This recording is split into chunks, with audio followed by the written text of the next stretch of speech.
여러분들이 도와주셔서 그 8번째 얘기를 오늘 하게 됐습니다. 8번째 얘기를 시작하기 전에 한 두세 가지 얘기를 하고 오늘 마지막 주제에 관한 얘기를 할까 합니다. 처음 얘기를 이 새천년관에서 동아시아 그 질서 얘기를 시작하면서 내걸었던 제목이 보시다시피 동아시아 질서의 역사적 변환, 천하에서 복합까지 이렇게 돼 있었습니다만은 그 제목이 개인적으로는 늘 좀 뭔가 미진한 부분이 있고 조금 답답하거나 내가 전달하고 싶어하는 얘기 또는 우리가 같이 나눠야 될 얘기로서는 뭔가 좀 빠져 있지 않나 그런 생각을 늘 하면서 지난 2달을 제가 얘기를 하고 또 여러분들의 질문을 받으면서 답변을 하면서 이제 끝날 때쯤 돼서는 제목을 좀 바꿔야 되겠다 하는 것이 마지막 8번째 얘기를 시작하면서 가지는 느낌입니다. 그래서 바꾸고 싶어 하는 제목은 저기 보시다시피 동아시아 질서 건축사, 고대 천하에서 미래 복합까지. 얼른 보시기에는 어렵기는 매일 반인 것 같은데 뭘 이렇게 2달 동안이나 생각해서 별로 뾰족한 변화도 없는 것 같은 제목을 바꾸냐 그렇게 생각하실 수도 있습니다만은 제가 생각하기에는 원래 이 강연을 시작하면서 붙였던 제목하고 제가 끝내면서 제목을 다시 붙이는 제목하고는 갖고도 상당히 다르다는 느낌이 듭니다. 따라서 앞으로 조금 더 정진을 해서 작업을 추가 완성을 해서 한 권의 책으로 언젠가 묶어내게 될 때는 아마도 여러분들이 들으신 동아시아 질서의 역사적 변환보다는 동아시아 질서 건축사라는 제목으로 아마 한 권의 책을 마련해 보고자 합니다.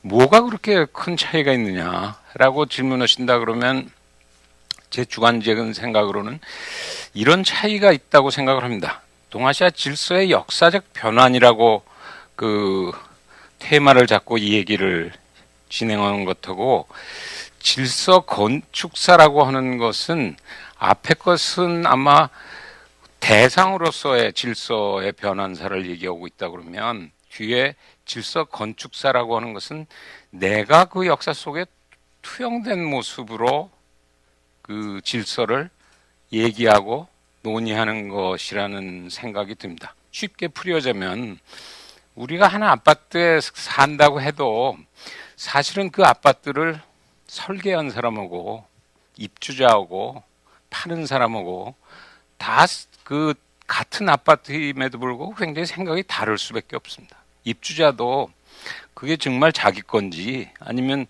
월세인지 전세냐에 따라서 그 아파트가 가지는 의미는 굉장히 다르다고 생각합니다. 따라서 우리가 제가 다뤄왔던 BC 1000년부터 시작해서 새천년을 내다보는 시기까지 온다면 약 4000년 동안의 동아시아 질서라고 하는 것을 내가 주인이 아닌 입장에서 바라다보는 질서와 그 질서를 건축하는데 설계를 맡는 사람으로서 그 질서를 바라다보는 것의 모습은 굉장히 다른 느낌을 받을 수밖에 없지 않나 그런 생각을 합니다. 따라서 그런 의미에서는 질서 건축사로 다시 조금 책으로 묶어낼 때는 개작을 약간 하겠다고 하는 것은 조금 더 내가 투영된 형태로 그 질서 속에 내가 사글세나 또는 전세살이를 하는 질서가 아니고 그래도 내가 설계하는 내 집 속에서 어떻게 내가 살고 또 살고 싶은가 하는 얘기로 그동안 해왔던 얘기를 마무리하려고 합니다. 두 번째 얘기는 저도 그렇게 익숙한 얘기가 아닙니다만 굳이 마지막 주 테마가 동아시아 신질서 건축의 미학입니다. 아마도 8주 동안의 그 작은 제목들을 붙이면서 모두 다 그렇게 쉽지 않은 그 나름대로 그 자기 고민이 있었습니다만은 마지막 주의 제목은 사실은 저한테는 그 약간의 용기가 필요했고 또 동시에 일종의 만용도 있다고 생각합니다. 왜 그러냐면 미학이라고 하는 표현은 어쩌면 철학 분야에 있어서도 가장 마지막, 가장 어려운 파트에 해당하는 단어고 뭐 가장 유명하면서도 가장 안 읽는 대표적인 책으로 알려진 칸트의 그 순수 이성이나 실천 이성이나 마지막 판단력 비판 그 3부작에 있어서도 그 맨 마지막에 칸트가 쓰고 있는 것만 봐도 우리가 보통 생각하기에 가장 골치 아픈 단어인데 그것을 함부로 더구나 국제정치학에서 사용한다는 것이 월권 내지는 만용 아닌가 그런 생각도 했습니다.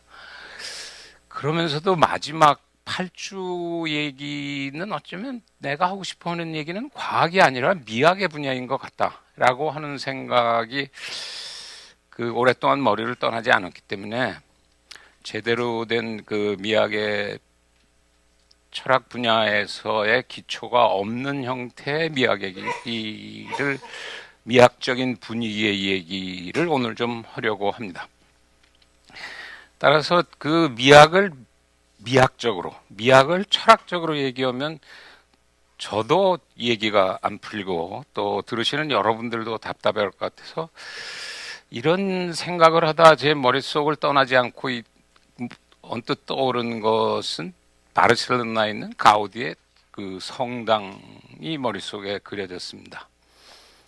그 혹시 바르셀로나를 가보셨든지 또는 가보시지 않았어도 가우디의 이 작품은 성가족 성당이라고 흔히 불리는 이 작품은 뭐 세계적으로 유명해져 있고 또 바르셀로나를 세계적인 관광의 도시로 만드는데 굉장히 중요한 역할을 한 그 성당입니다. 근데 저 성당을 바라다 보면서 왜 동아시아 질서의 건축 설계 미학이라고 하는 것을 연상하게 되었는가 하는 얘기입니다. 아시다시피 뭐 성당이라고 하는 것은 그렇게 짧은 시간에 지어지지 않는 것은 그렇게 이례적인 일은 아닙니다. 뭐 이 곤지암 넘어 있는 우리 지금 천주교 성당도 대체로 100년 정도 목표로 해서 짓고 있는 것으로 알려져 있고 경우에 따라서는 수백 년에 걸쳐서 지어지는 성당이 많이 있습니다. 근데 제가 가우디 그 성가족 성당이라고 하는 것에 주목하는 것은 한 두 가지가 있습니다. 우선은 바르셀로나를 가서 처음 저 성당을 봤을 때 아시다시피 저게 굉장히 구겨진 모습으로 지어진 성당입니다. 우글쭈글하게 직선적인 처리보다는 그 상상을 넘어서는 형태로 지어진 모습이 우선 첫 번째로 인상적이었고 사실은 더 중요한 것은 제가 뭐 인터넷을 가지고 굳이 좀 찾은 것이 저 첫 번째 모습은 1880 사실 지어지기 시작한 것은 1882년입니다. 우리 역사로 보면 이모군란이 났는데 처음 저 성당을 짓겠다고 결정하고 그 짓기로 시작했던 사람이 바로 이제 뭐 여러 가지 이견에 의해서 물러나고 가우디가 52년생이니까 30대 초반에 저 성당을 맡게 됩니다. 근데 제가 주목하는 것은 저게 80대 초반에 가우디 성당에 초석을 깔고 있는 모습입니다. 근데 저 모습을 보고 100년 후에 가우디 성당이 어떤 모습으로 건축되어질 것인가 라고 하는 것을 우리가 상상할 수 있는가 하는 얘기입니다. 현재로는 가우디가 1926년에 그 전차에 치여서 일종의 비명 행사를 했죠. 그래서 그 죽은 지 100주년, 2026년에 완성해서 가우디를 기리려고 박차를 가하고 있는 이제 마지막 순간에 거의 접어들고 있습니다. 그런데 저 초기에 초석을 놓을 때는 그러면 저기에는 아름다움이 없었던 것인가? 나중에는 어떻게 됐는데? 지금 현재는 어디까지 와 있는데 가우디 성당? 저기 연도수를 지적을 했습니다만은 1908년 그리고 제가 2012년 요즘 모습을 보여드리고 있습니다. 가우디가 저 성당을 맡아가지고 43년을 그 열정을 쏟는데 마지막 10년은 저거밖에 안 했습니다. 뭐 그 전차에 치여 죽는데도 제 생각에는 저 생각하다가 치여 죽었겠죠. 그 치여서 쓰러졌는데 그 응급실에 갔다 놨는데 하도 그 거지 행색을 하고 있어가지고 아무도 그 가우디인지를 못 알아보고 사흘 만에야 그 사람이 유명한 가우디다. 우리 성당을 그 마지막 지어가고 있는. 그래서 발견할 때쯤은 이미 죽을 수밖에 없었던 것이었는데, 따라서 그 1908년에 보면 거기 네이티비티 파사드라고 되어 있는데 그 성당이라고 하는 것을 가우디가 통례적인 성당으로 지으려고 한 것이 아니고 성당이 자연스럽게 뭐 세면이 있고 뒤에 도움이 있을 수밖에 없는데 네이티비티라고 하는 것은 그 예수님의 탄생 시기를 말하는 겁니다. 또 한 면은 패션, 그러니까 고난에 예수가 겪었던 고난에. 세 번째는 글로리에 해당하는. 따라서 그 성당의 세면이 전혀 다른 모습을 가지고 그려졌고 그 내부 구조도 보시면은 이게 칼라로 보셔도 이미 우리가 상상하는 것보다는 대단히 그 예상을 넘어선 화려함으로 2012년도에 있는 그 오른쪽 밑에 거는 지금 현재 어느 단계까지 왔냐 그러면 탄생, 순환까지는 끝났고 지금 이제 그 예수님이 승천하고 지옥과 천국이 동시에 포함된 면을 완성해 나가고 있는 마지막 저 천장 같은 모습들은 그 두 번째 측면을 그 완성하면서 그 내부에 만들어 놓은 모습입니다. 이 얘기 장황하게 제가 동화 신질서를 하면서 왜 가우디의 성가족 성당 얘기로 이렇게 많은 시간을 보내느냐 하면은 그 저 초석이 처음 놓였을 때 아까 누가 봐도 황량한 바닥에 돌덩이밖에 없을 때 거기에서 이미 아름다움을 느낄 수는 없는가 하는 모습입니다. 이것이 100년 후에는 그 전 세계 성당 중에 가장 독특한 성당으로 결국 지어질 수밖에 없다 그러면 어쩌면 그것을 100년 전에 그 모습을 판단하는 것은 우리가 흔히 말하는 실증 과학적인 의미로 그 판단을 할 수는 없는 부분이 있습니다.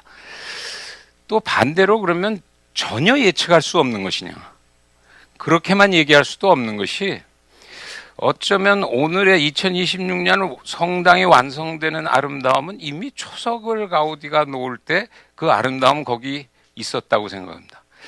제가 저걸 보면서 시간이 짧아서 길게 말씀은 못 드렸습니다만은 가우디 저 성당을 보면서 느끼는 것은 우리 기준으로 하면 다보탑과 굉장히 비슷한 모습을 가지고 있습니다.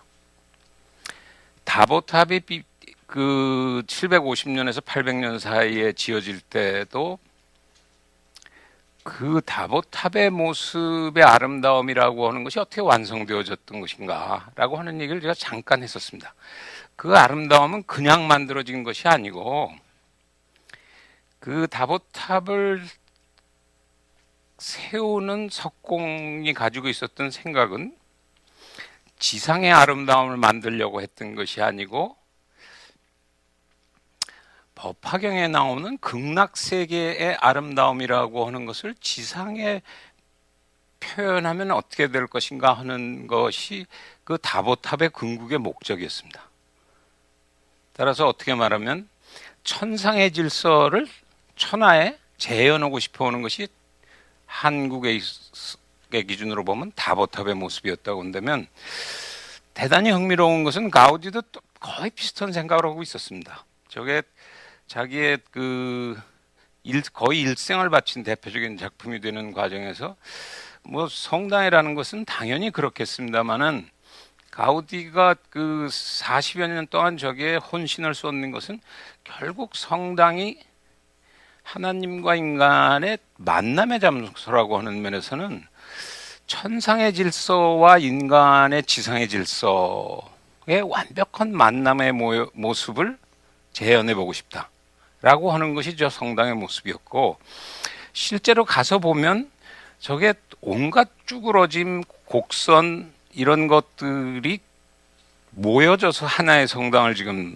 구축해 가고 있는데, 그 이유는 현실적인 과학으로는 그것이 직선으로 지어야 할 것이지만은, 만약 천상의 질서로 치면은 반드시 직선이 아니에요. 곡선이 더 아름다운 것이라고 한다면은 그 과학으로는 상상할 수 없는 설계를 시도한 거죠. 다보탑도 마찬가지 모습을 하고 있습니다. 그 당시에 그 대조적인 석가탑과 비교해 봐서도 알지만은 예상할 수 없는 그 공간 처리들, 사각형, 육각, 팔각, 원형, 모든 그 공간 조형들을 다 동원해서 극락 세계의 공간 질서라고 하는 것을 인간 눈에 재현해 보여주고 싶다라고 하는 것이 그 다보탑을 설계한 사람 또는 조형했던 석공의 꿈이었고, 가우디가 하다가 그 완성을 못하고 끝낸 저 성당도 마찬가지 모습을 가지고 대체로 26년, 지금도 이미 뭐 1년에 바르셀로나 방문객들이 유럽 도시의 그 4대 도시에 들어가게 하는 것에 결정적인 역할을 이미 성당이 하고 있는. 왜 이런 얘기들을 길게 말씀드린 것은, 사실은 8주 동안 그 얘기를 진행했고, 지난주에 제가 그런 말씀 드렸습니다만, 강의를 원래는 역순으로 했어야 된다. 오늘 강의가 첫 주 강의가 됐어야 되고, 첫 주 강의가 마지막이 됐어야 된다. 왜 그러냐면, 제가 첫 주에 그 고대 천하질서의 등장이라고 하는 것부터 강의를 시작했습니다만은, 당연히 제가 그 중국의 선진 사람도 아니고, 엄연히 그 21세기 한반도의 남쪽에 살고 있는 사람으로서 내 관심은 한반도 동아시아의 새천년에 있지 고대 선진에 있지는 않다. 그럼에도 불구하고 오늘 또는 내다보는 천년의 동아시아의 질서의 모습이라고 하는 것이 가령 다보탑을 설계했던 사람이나 가우디의 심정으로 만약 여기에 새로운 질서를, 그것이 어쩌면 궁극적으로는 천상의 질서와 천하의 질서가 만나는 한반도의 또는 동아시아의 모습으로서 설계하는 그 무모한 시도라는 것이 이 강의의 전체 테마였을는지 모른다. 그것을 하기 위해서는 역으로 이 공간에 또는 동아시아 공간에 최초의 정치 공간의 설계라고 하는 것이 어떻게 이루어져서 오늘날까지 구부러지고 펴지고 하는 그 맥락을 읽은 속에서 새로운 초보적인 설계라고 하는 것이 이루어져야 되지 않냐 해서, 고대 그 천하질서에서부터 국제질서, 냉전질서, 그래서 마지막 복합질서까지 사실은 오게 됐던 것이라고 할 수 있습니다. 따라서 그런 의미에서 그 동아시아 그 신질서의 미학이라고 제가 말씀드리는 것은, 그 남은 시간에 제가 그 그려나가는 질서의 모습이라고 하는 것이 가우디가 그 초석을 그린 것처럼 보기에 따라서는 그것이 뭐 별반 다를 것 없는, 또는 그것이 정말 아름다운 모습으로 동아시아의 새천년의 새로운 질서의 모습으로 자라날 것인지의 판단은 가우디의 1880년대의 설계도를 보는 심정으로 설계를 하려고 했고, 또 그걸 보시는 입장에서도 현재로서 그것을 볼 수는 없다. 이것은 그려진 것이기 때문에 누군가에 의해서 건설되어지고 최종적인 작품의 모습으로 우리 앞에 100년 앞에 또는 1000년 앞에 나타날 수밖에 없는 것이기 때문에, 그런 의미에서 제가 미학의 시각에서, 과학의 시각이 아닌 미학의 시각에서 그 지금부터 제가 말씀드리는 이 얘기를 감상하시는 것이 그 보다 바람직하지 않나 해서 제가 가우디 얘기를 길게 한 것입니다. 그럼에도 불구하고 가우디가 성당을 짓거나 그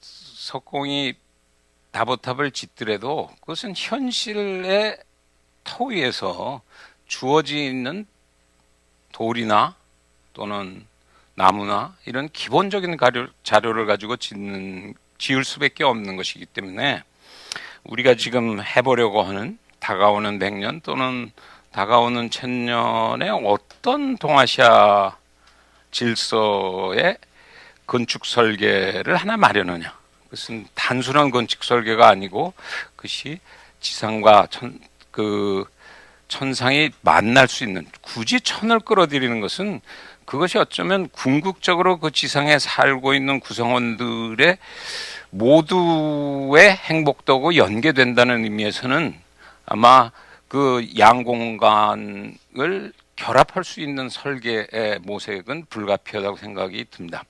그러나 이런 그 시작은 대단히 차가운 그 냉혹한 현실에서부터 설계는 시작할 수밖에 없기 때문에 우리가 놓여 있는 현실은 뭐냐? 21세기 초에 어떤 그 기반 위에, 지반 위에 새 건물을 또는 질서를 건축하려고 하는 것을 설계하는 것이냐 하는 의미에서 그동안 7주 동안도 간헐적으로 제가 말씀드렸습니다마는 동아시아라고 하는 판이 어떤 것인가에 대한 아주 단순하게 이해할 수 있는 몇 개의 그 그림을 한 3개 정도 보여드리려고 합니다. 첫 번째 것은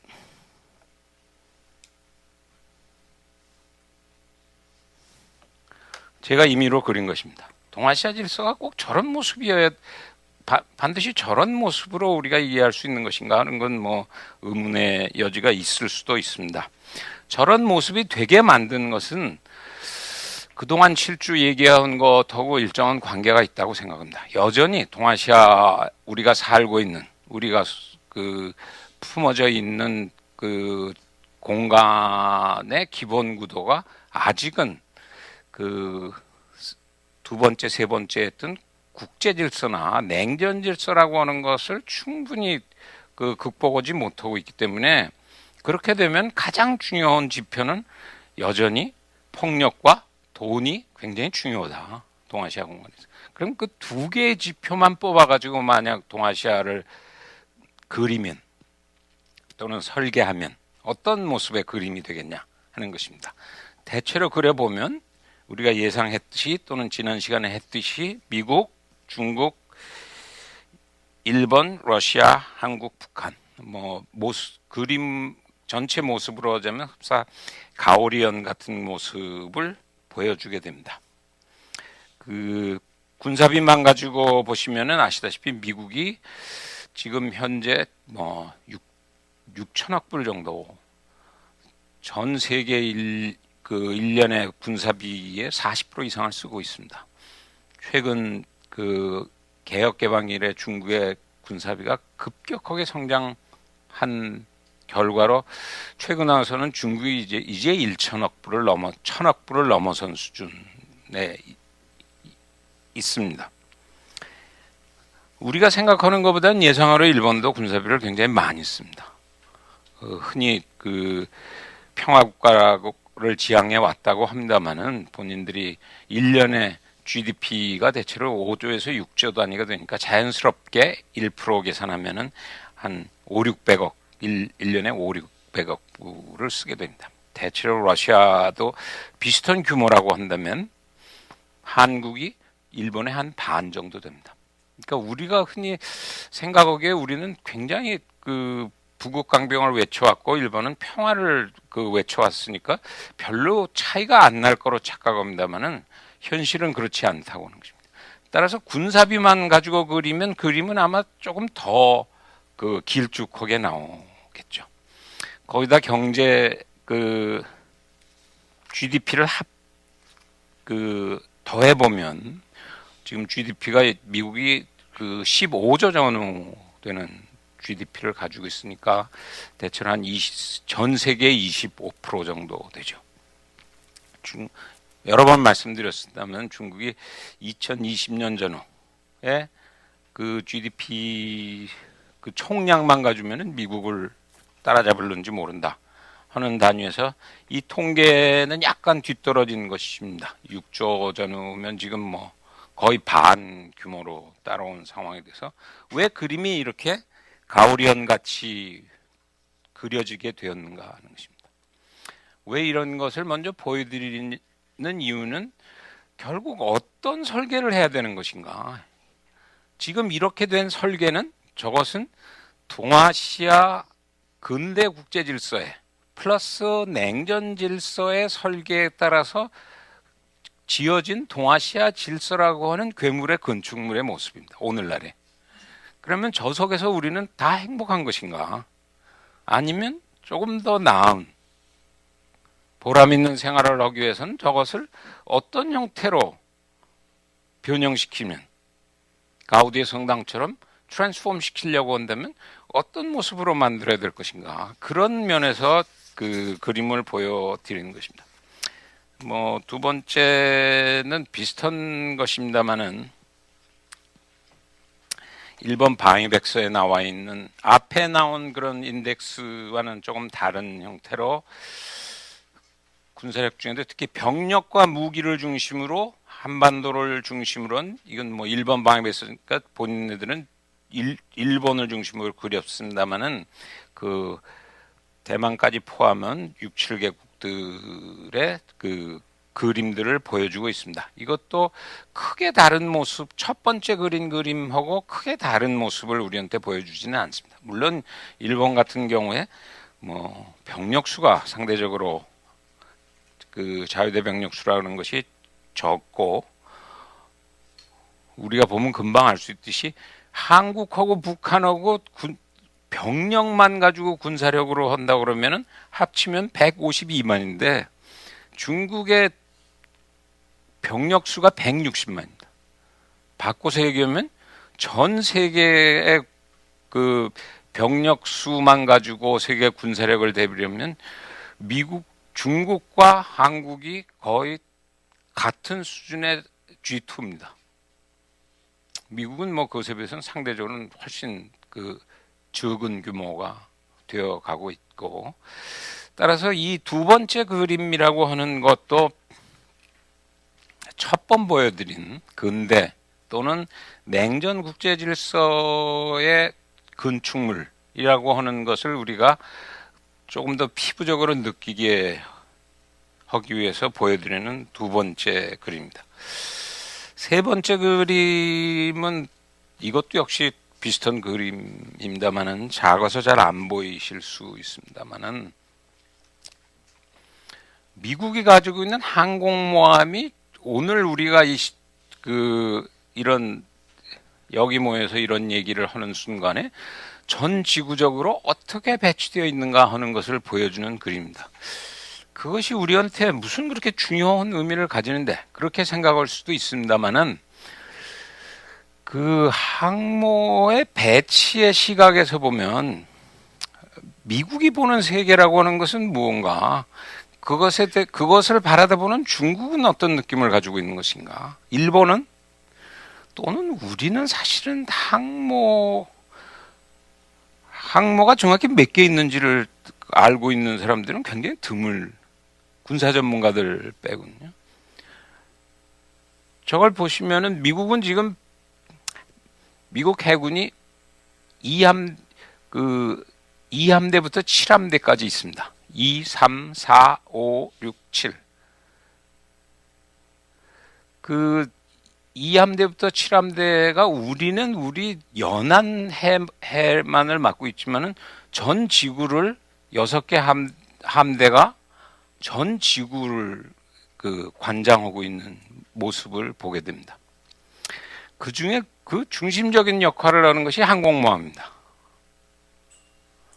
항공모함이 지금 현재 작동하고 있는 것이 오른쪽 테이블을 보시면 그 위에 나와 있는 게 11개가 지금 그 핵을 원자력으로 운영되고 있는 항공모함의 모습. 왜 항공모함을 그렇게 강조하냐? 국제정치의 또한 질서의 모습을 재현하는데, 아시다시피 항공모함이라는 것은 단순한 하나의 배를 의미하는 것은 아닙니다.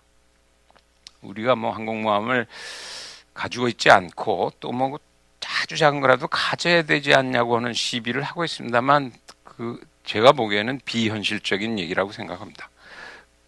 가령 우리가 포함되어 있는 7함대, 대체로 아까 6개 함대가 있다고 그러지만은 미국의 동서 해안에 2개 함대, 2함대, 3함대, 그리고 라틴 아메리카를 관장하고 있는 4함대, 그리고 중동에 지금 5함대, 우리가 포함되어 있는 건 7함대입니다. 유럽 남쪽에 6함대. 그렇게 해서 6이 나눠져 있다고 그러는 경우에 7함대에 배치되어 있는 실질적으로 항모는 하나인데, 왜 그것에 북한도 함대가 움직임에 모든 것을 거의 무서워하지 않는 것 같은데, 7함대의 움직임에 대해서만은 북한도 예외 없이 굉장히 어려움을 표현하고 있고, 중국도 7함대의 움직임에 대해서 대단히 예민할 수밖에 없는 모습을 보게 됩니다. 따라서 저런 쪽에서 세계를 보고 있는 쪽에서는 사실은 동아시아 질서라고 하는 것은 또 다른 모습으로 군사 중심으로 들여다 보이는 부분이 있다는 것입니다. 이런 얘기를 먼저 하고 들어가는 것은, 이런 군사 중심의 건축물 또는 경제 중심의 건축물이라고 하는 것을 잊어버리고 단순히 동아시아 질서 건축의 미학을 노래하거나 설계하겠다는 것은 아니라는 거죠.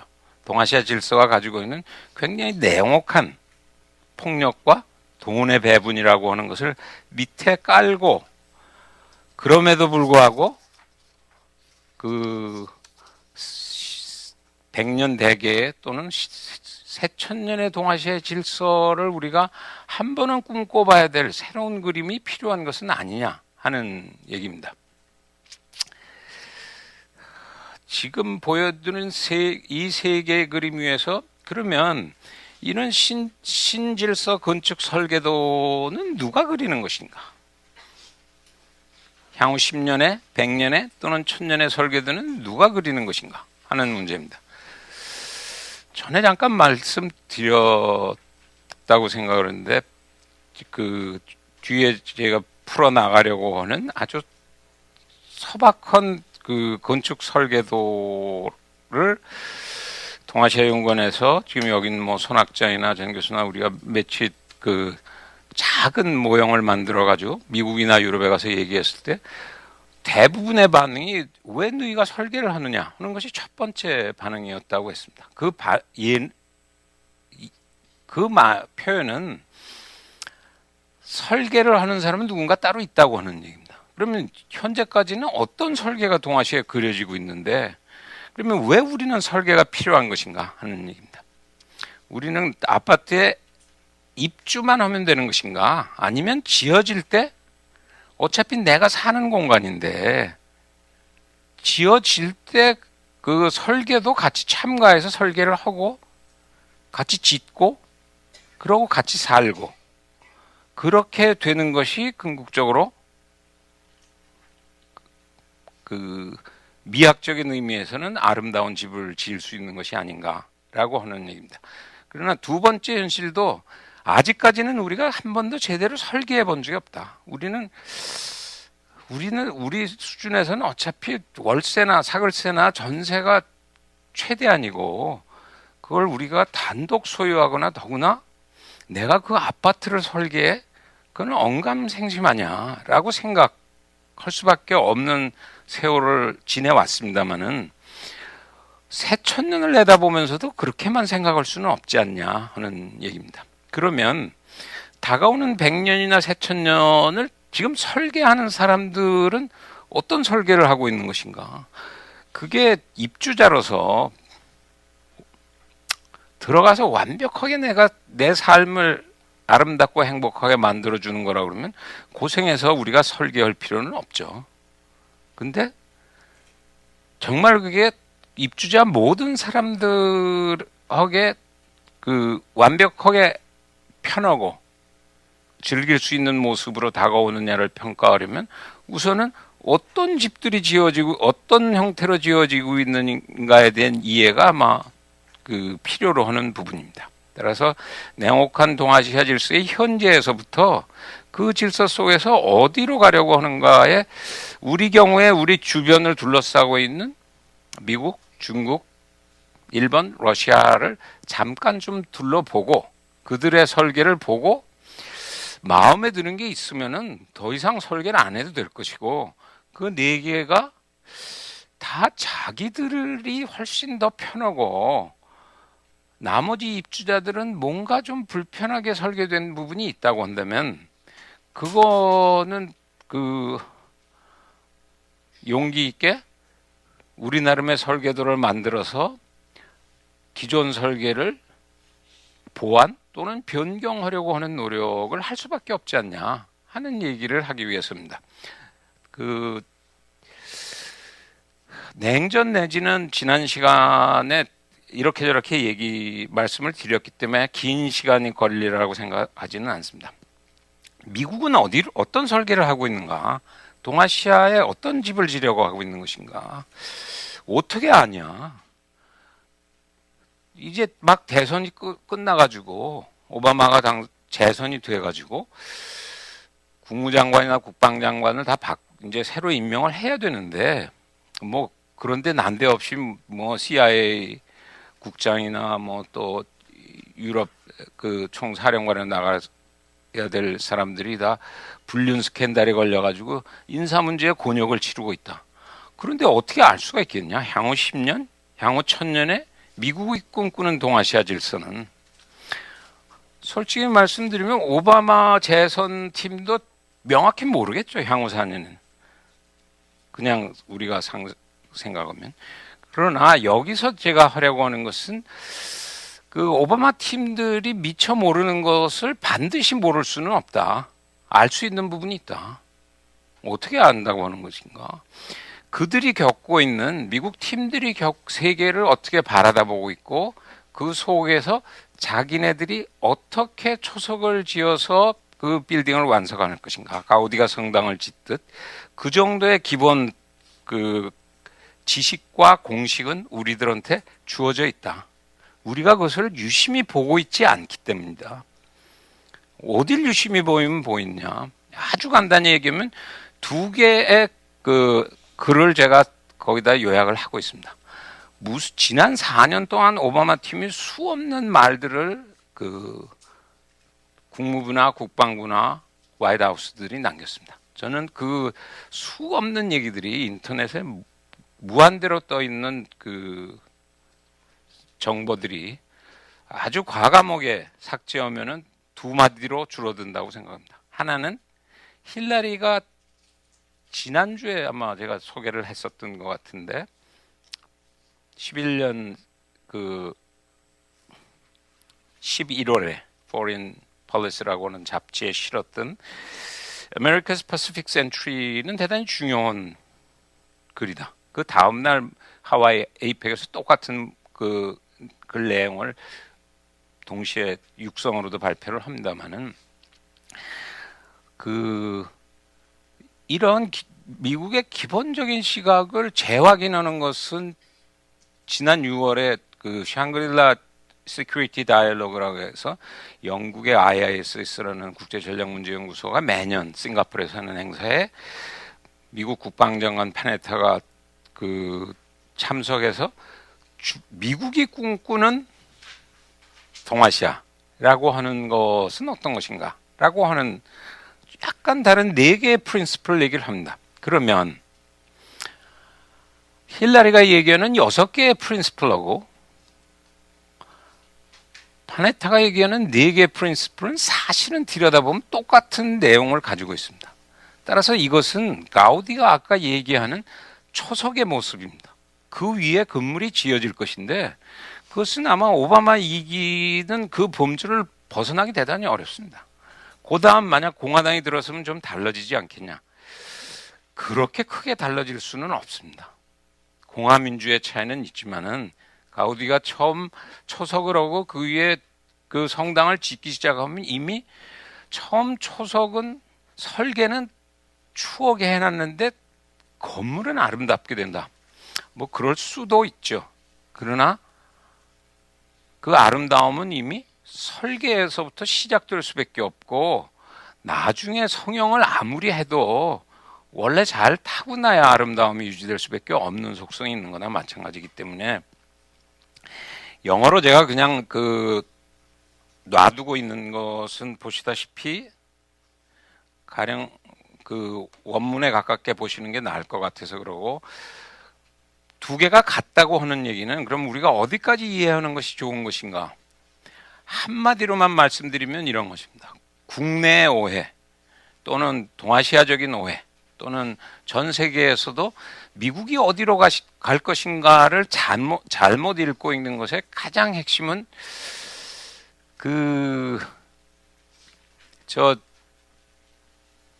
America's Pacific Century가 가지고 있는 것에 혼란을 가져다 준 것이 Pivot to Asia라고 하는 표현입니다. 아시아로의 회귀, 아시아로 되돌아온다. 그 말을 원래 저 사람들의 머릿속에서 어떤 설계도를 가지고 Pivot to Asia라고 하는 설계도의 모습은 무엇인데? 라고 하는 것을 진짜 설계도를 들여다보지 않고 아시아로 돌아온대 미국이. 그러면은 굉장히 험나는 그 동아시아판이 벌어지겠구나 라고 생각하는 것에 반해서 두 사람의 설계도를 유심히 볼 필요가 있다고 하는 것입니다. 들여다보면 왜 그러면 피벗 투 에이시아 하면 프린시플 넘버 1으로 쓰면 될 텐데 힐라리가 얘기하고 있는 거는 6 key lines of action이라고 하는 표현을 쓰고 있습니다. 그것은 6개 중에 하나다. 피벗 투 에이시아가. 나머지 5개는 뭐냐라고 하는 거죠. 그 중에도 가장 중요한 것의 하나는 6개 중에 하나는 분명히 피벗 투 에이시아입니다. 군사력을 중동에 있던 것을 상대적으로 이쪽으로 가지고 오겠다는 거죠. 아까 항모를 보여드렸던 것은 11개가 전 세계에 떠 있는 것 중에 보통은 6개는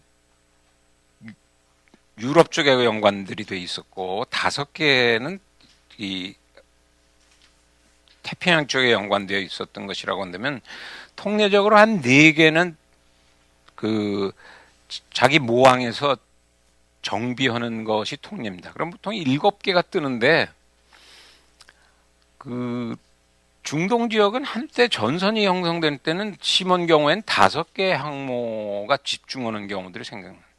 지금도 아까 그 작은 테이블을 보시면은 중동에는 2개 아니면 3개가 늘 작전을 하고 있습니다. 그게 피벗 투 에이시아 한다고 하는 의미죠.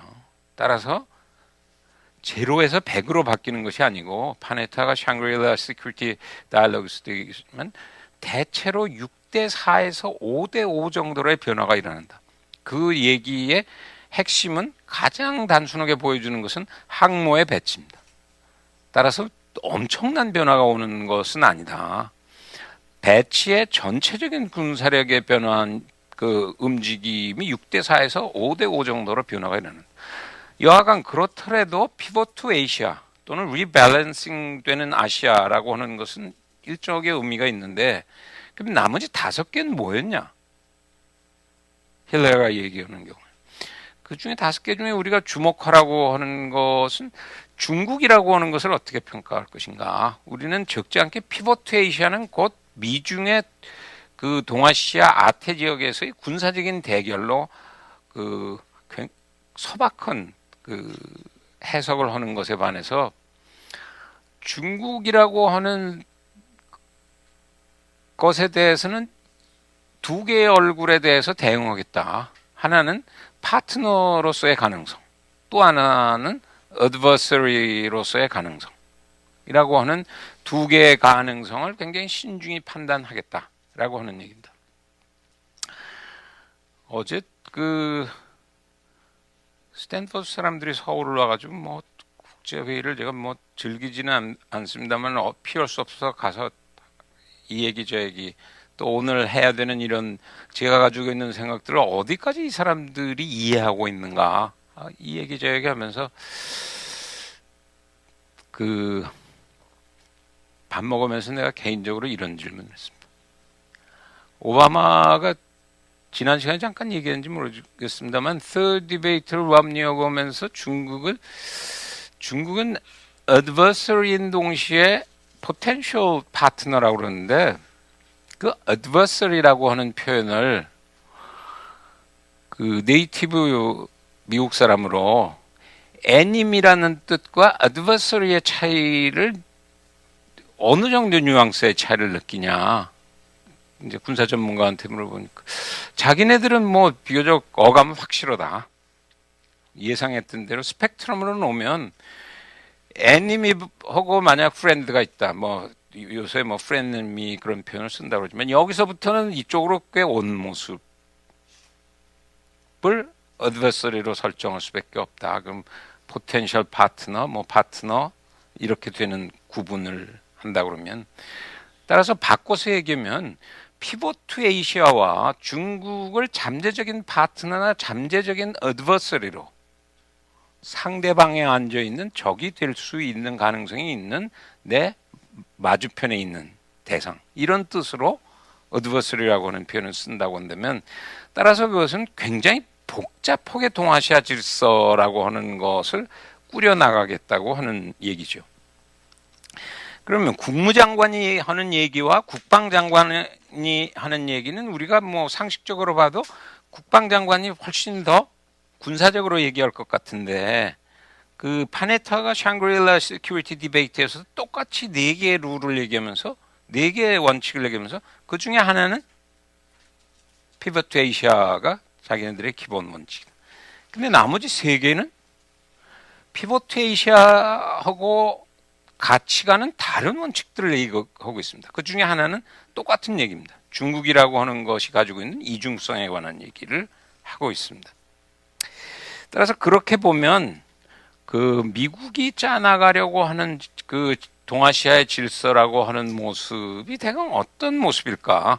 소위 G2라고 하는 것을 지난 시간에 Established Power, 기성대국과 새로 그 신흥대국과의 만남 속에서 룰을 어떻게 짜나가느냐고 하는 싸움이 될 수밖에 없다라고 지금 그리고 있는 것이 미국이 짜려고 하는 모습이다.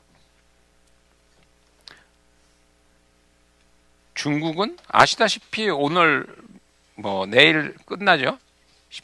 중국 공산당 18차 전국 대표회의가 끝나고 예상대로 시진핑의 10년이 열린다. 뭐 이 강의를 하고 있어서가 그런 게 아니라 뭐 늘 들여다보는 것이기 때문에 유심히 볼 수밖에 없죠. 또 지난 6주, 7주에서 한 얘기의 예상과 어긋나는 발언을 현재까지 아무도 하고 있지 않습니다. 기억에 남으시는지 모르지만 중국은 동아시아 질서를 기본적으로는 2개의 원칙에 따라서 잘라놓는다. 피벗 투 에이시아가 중요하다고 말씀드린 것처럼 중국을 이해하는 국내 또는 국제에 소위 중국 전문가라고 하는 사람들을 다 포함해서 사실은 우리를 오도하거나 오해하도록 만드는 일정한 부분이 있다는 얘기를 말씀드렸고, 그것은 다시 한번 확인이 되는 것은 18차 당 대표의 첫날 후진타오의 스피치를 유심히 볼 필요가 있습니다. 12가지 보고를 하게 됩니다. 중국이 그동안 걸어온 길, 앞으로 걸어야 될 길, 그 중에 2개는 키입니다. 가장 강조하고 있는 것은 여전히 중국은 경제가 가장 큰 문제다. 시진핑이 끝나는 2021년까지는 전면적 소강사회 건설이 중국이 추구해야 될 프린시플 넘버 1이다. 전면적 소강사회라고 하는 것은 쉬운 표현으로는 1인당 만불 경제가 돼야 되겠다. 그것만 보면은 동아시아의 태평성대가 올 것 같은데, 동시에 12개 항목 중에 또 하나 강조하고 있는 것은 그러나 우리는 군사력을 계속 강화해 나가겠다. 저기는 아마 줄을 빨간 줄로 제가 쳤습니다만 잘 안 드러난 것 같습니다. 그 이유는 소위 말하는 3대 핵심 이익 부분을 위해서는 군사력이라고 하는 것이 언제라도 사용될 가능성이 있는 형태의 그 노력을 하겠다고 하는. 따라서 대강 중국이 어떤 동아시아의 그림을 그리고 있는가라고 하는 것을 두 개의 원칙에서 그려볼 수 있다는 것입니다. 그것은 지난번에 제가 말씀드렸던 미국의 두 원칙과 중국의 두 원칙이 어떻게 컨비네이션 되는 것이냐에 따라서 동아시아 질서의 모습을 우리가 조심스럽게 전망해야 되겠다고 하는 것을 지난 일주일 동안 중국은 18차 당 대표회의가 돼서 다시 한번 확인시켜주는 계기가 됐었다고 할 수 있습니다. 그 뒤에 파워포인트 상으로는 일본하고 러시아가 들어가 있습니다만은 시간이 지금 그렇게 많지 않아서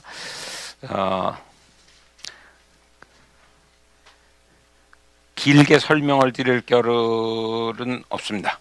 일본 경우에 가지고 있는 모습은 조금 더 전통적인 모습으로 일본과 미국이라고 하는 것을 두 개 그 동맹을 핵심으로 한 속에서 중국을 조심스럽게 다뤄 나가고 동아시아 전체는 아주 초보적인 그 네트워킹을 해보고 싶다고 하는 또 하나의 일본형 그 설계도라고 하는 것을 얘기하고 있습니다.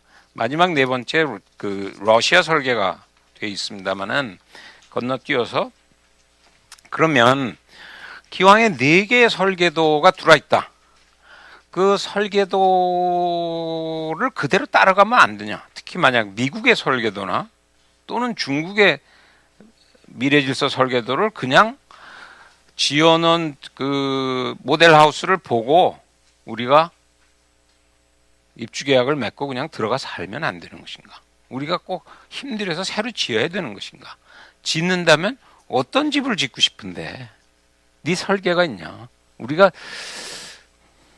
모델 하우스를 가서 살려고 하는 아파트를 가보지만 물론 뭐 전원주택을 단독으로 자기가 스스로 나중에 혹시나 지으려고 할 때 처음 내가 설계를 할 수 있어 이런 생각을 해보게 됩니다만 그러기 전까지는 우리가 흔히 설계를 생각하지 않고 있습니다만은 한 번은 생각을 해야 될 때가 됐다. 우리가 지금 그 새천년을 내다보면서 그런 의미에서 내가 또는 우리가 꿈꾸는 그 새천년의 설계가 지금까지 설명드린 네 개와는 무엇이 다른 것을 설계하고 싶어 하는데 라고 하는 얘기를 그 남은 시간에 좀 하려고 합니다.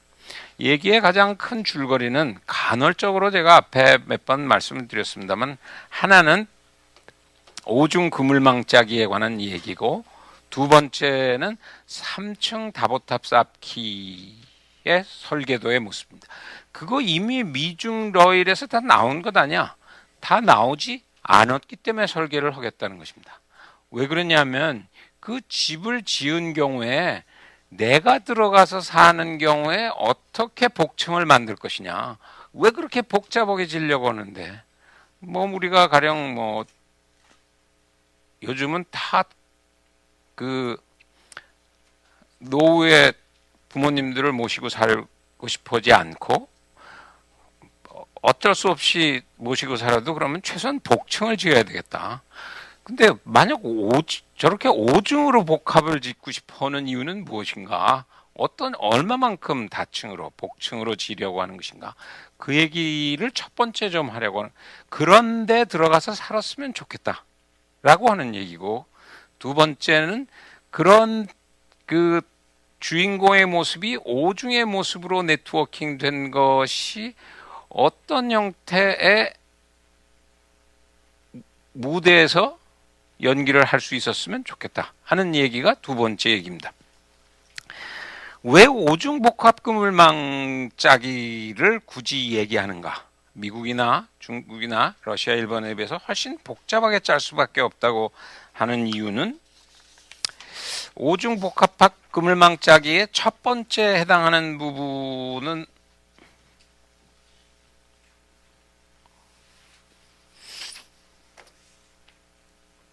거의 A에 되어 있는 동아시아 복합 그물망이라고 하는 것이 첫 번째 해당하고 두 번째가 남북 한반도의 그 복합그물망이 두 번째 해당하고, 그다음 세 번째가 조금 더 넓게 짜면 지구 전체로 그물을 치기 시작하면, 네 번째는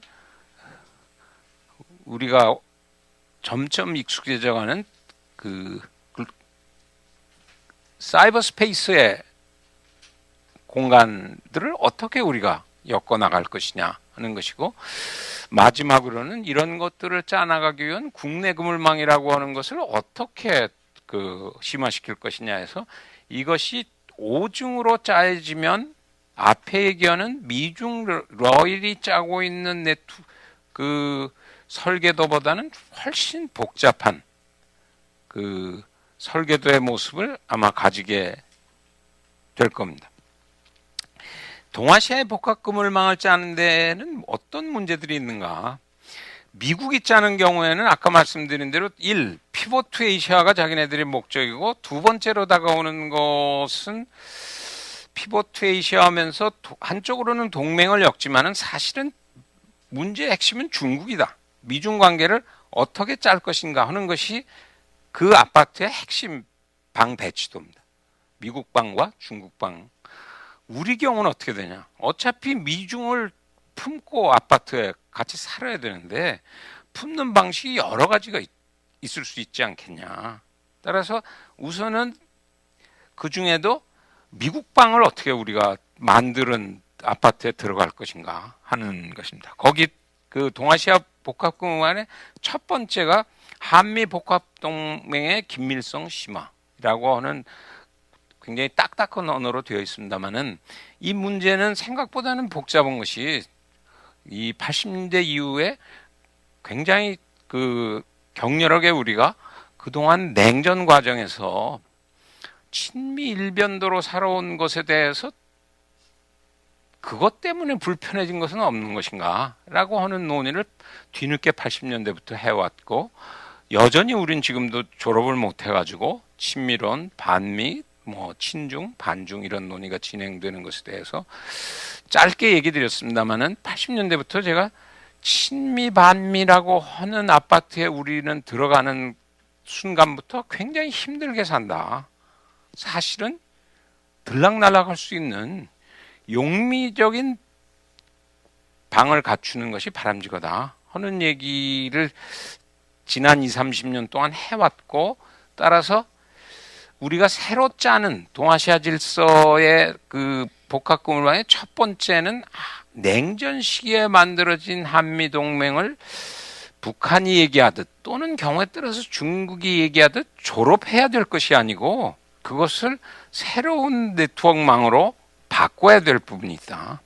한미라고 하는 것이 냉전의 한반도의 남쪽이 생존이라고 하는 것 자체가 불확실한 것 속에서 1차적으로 한국과 미국은 군사적으로 폭력적인 담보를 확보하기 위해서 만날 수밖에 없는 세월이 있었다고 한다면, 그래서 탈냉전이 되어서 헤어져야 될 때가 된 것이 아니라, 한반도는 여전히 남북이 분단되어 있는 상황이 있기 때문에 전통적인 의미의 한반도에 있어서의 군사적인 의미도 있지만은, 새로운 새천년의 질서 속에서는 한미 관계는 새로운 형태로 엮어져야 된다라고 하는 얘기가 1번에 해당하는 파트입니다. 2번은 새롭게 부상하고 있는 신흥대국으로서의 중국을 어떻게 엮느냐 하는 얘기를 지난 시간에 잠깐 말씀드린 대로, 미국과 중국 품기라고 하는 것은 둘 중에 하나를 선택해야 되는 이중택일의 문제는 아니다 하는 얘기를 여러 번 강조해 왔습니다. 그것은 동시에 품어나갈 수밖에 없는 것이다.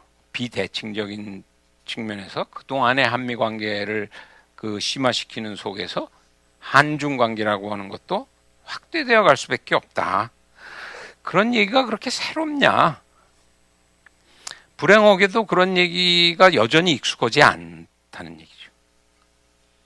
지난번 정부까지도 지지난번 정부 때 미국에서부터 좀 멀어져서 중국으로 좀 넘어가가지고 이게 시끄럽지 않냐. 그래서 새 정부가 들어서서는 미국으로 조금 더 온 것이 아닌가.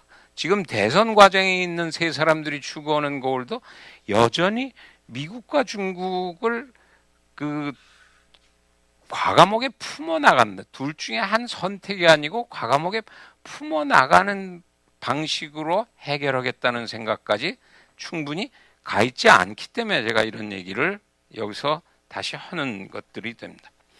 복합금융망 아시아에서 그 아파트를 복층으로 짓는 것의 세 번째 복층은 한일 문제입니다. 우리가 뭐 늘 겪고 있는 한일의 문제라고 하는 것이 거기 나오듯이 독도나 위안부 역사 교과서 문제 같은 것이 해결되지 않는 문제들을 딜레마들을 단기적으로 가지고 있습니다. 새 팀이 들어서도 해결될 가능성은 별로 보이지 않습니다.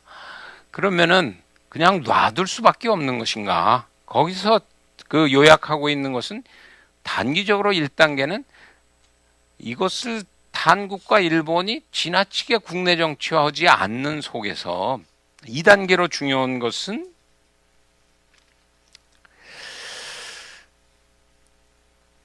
전통적인 힘만이 아니라 새로운 복합력을 강화하는 형태로 노력을 할 필요가 있다.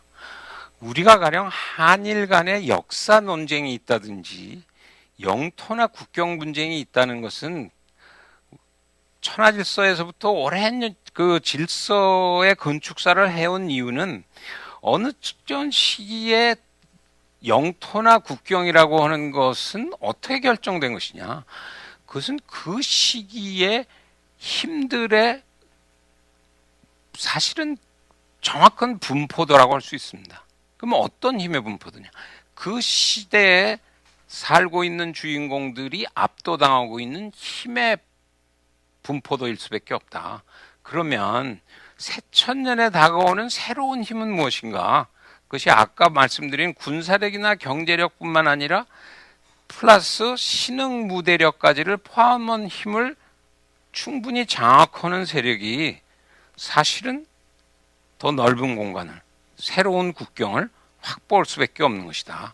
따라서 어떤 특정한 섬 또는 국경 이런 것에 함몰되어져서 그것을 외치는 것을 통해서 그것이 확보되는 것이기보다는 중장기적으로는 자연스럽게 자기 활동 공간을, 자기가 장악할 수 있는 공간을 확보하는 것은 자기가 가지고 있는 힘의 표현일 수밖에 없다라고 하는 것을 우리가 아마 중기적으로는 명심해야 되고, 장기적으로는 궁극적으로 아시아 공간에서 이런 싸움을, 갈등보다는 서로 우애롭게 풀 수 있는 방법이라고 하는 것은 서로 이해 갈등이 발생했을 때 그것을 조절할 수 있는 제도를 우리가 만들 수 있냐. 더 나아가서는 서로 이심전심할 수 있는 힘이 확대될 수 있냐.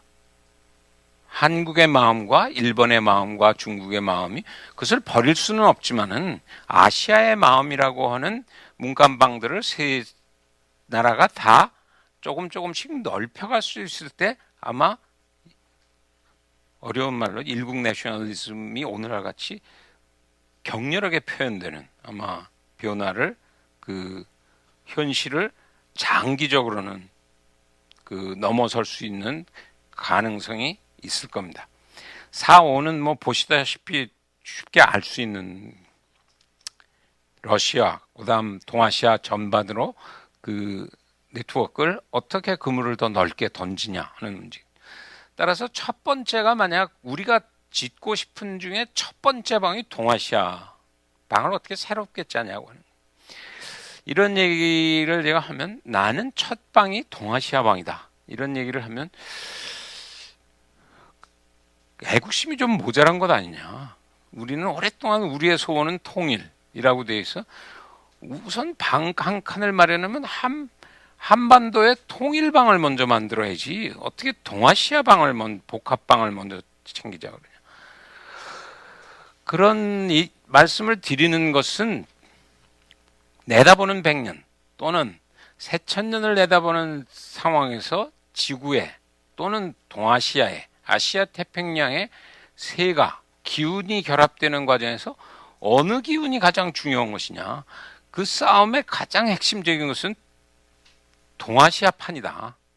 그 판이 새로 만들어지는 판이기 때문에 남북판만 들여다보고 전심전력으로 우리가 삿발을 메고 있는 동안에 동아시아 판은 이미 판이 다 끝났더라 가보니까 이미 동아시아 아태 올림픽은 그러면은 통일은 됐어도 여전히 꼴째고 가오리 연에 그 연 꼬리 뱉기는 역할을 할 수가 없습니다.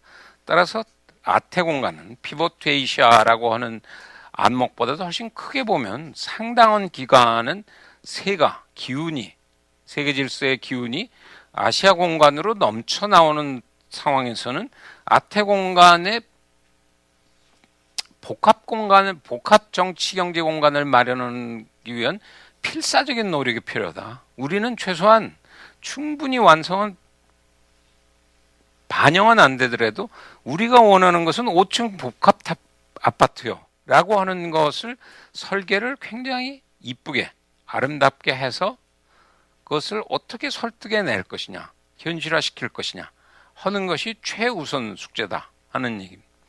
다음 숙제로는 이것은 우리 앞에 세대가 냉전에 또는 그 앞에 분단이 되게 만들었던 식민지 시기나 이런 그 앞에 이 공간에서 살아갔던 그 분들이 만들어낸 문제고 또 풀지 못한 숙제이지만 어쩔 수 없이 우리가 받은 문제이기 때문에 통일의 설계가 필요한데 이것도 내다보는 설계가 필요하다. 지금 우리가 하고 있는 것은 제가 뭐 신문에 그 대선 후보 캠프가 무수히 있다는데 캠프에서 거기는 캠프를 해가지고 될 일은 아니잖아요. 캠핑 다닐 때는 아니죠. 이제 우리가 캠핑은 가끔 놀러 가는 거고 사실은 상설적으로 연구를 해야지 어떻게 다 바쁜 우리들을 대신해서 한 나라를 운영하겠다는 대통령이라고 하는 직을 하는 사람들이 캠프를 쳐가지고 그걸 만들어가지고 그 정책을 우리 뜻을 잘 투영해내는 아름다운 또는 튼튼한 그 한반도 공간을 만든다고 할 수 있겠어요. 따라서 필연적으로 캠핑이라는 건 하루 이틀 가는 거고 최소한의 걸 가져가잖아요. 우리가 아주 간단한 인스턴트 식품을 가져서 그 해먹는 장소인데 그렇게 해야 될 일은 아니고 이미 한반도 문제도 새천년의 동아시아 공간이 짜지는 속에서는 한반도 문제도 과거나 현재가 아닌 미래의 시각에서 어떤 식으로 새로 판을 짜야 되는 것인데 하는 그 의미에서 거기 한반도 복합 그물망 바꿔서 얘기하면 일종의 네트워크 통일이 필요하다라고 하는 얘기를 그 품고 있는 것입니다. 어떻게 가능한데 분단해서 네트워크 통일로 간다고 하는 것이 어떤 단계를 거치라고 하는 것이냐. 거기에 뭐 소략하게 그 1, 2, 3, 4 그렇게 요약을 하고 있습니다. 저는 잠깐 말씀드렸습니다만 여기서 한 줄 한 줄에는 사실은 그 나름대로 그 애환이 있는 한 줄 한 줄입니다. 그 북한 203이라고 하는 것을 동아시아 연구원에서 몇 년을 걸려서 했다가 그의 그 천안함 연평도가 빠져가지고 책이 다 침몰해가지고 아무도 안 읽었다는 말씀을 드렸습니다. 본 사람은 아마 뭐 김정은 팀밖에 없을 거다 그런 말씀을 드렸던 그런 작업들을 고민이나 같이 얘기를 나눴던 것들의 그 네 줄의 요약입니다. 첫 번째는 만약 새천년을 내다보는 한반도의 통일이라고 하는 각도에서 보면 첫 단추는 북의 새로운 리더십이 선군을 계속 유지하는 한은 사실은 굉장히 어렵다. 따라서 그 초점이 선군에서 선경으로 가는 길을 도와주는 그 노력이 아마 첫 번째 수순이 돼야 될 그 가장 중요한 부분이다라고 하는 것입니다. 그렇게 가게 하는 것은 어떻게 하면 되는데 여러 가지 실험을 해봤죠. 우리가 기왕에 그 지난 한 10여 년 동안에 그 햇볕 정책이라고 하는 것도 해봤고 또는 일종의 제재를 그 가하는 형태의 시도도 해봤는데 그 어느 것도 그 가시적인 성과를 거두기가 현실적으로 어려웠다.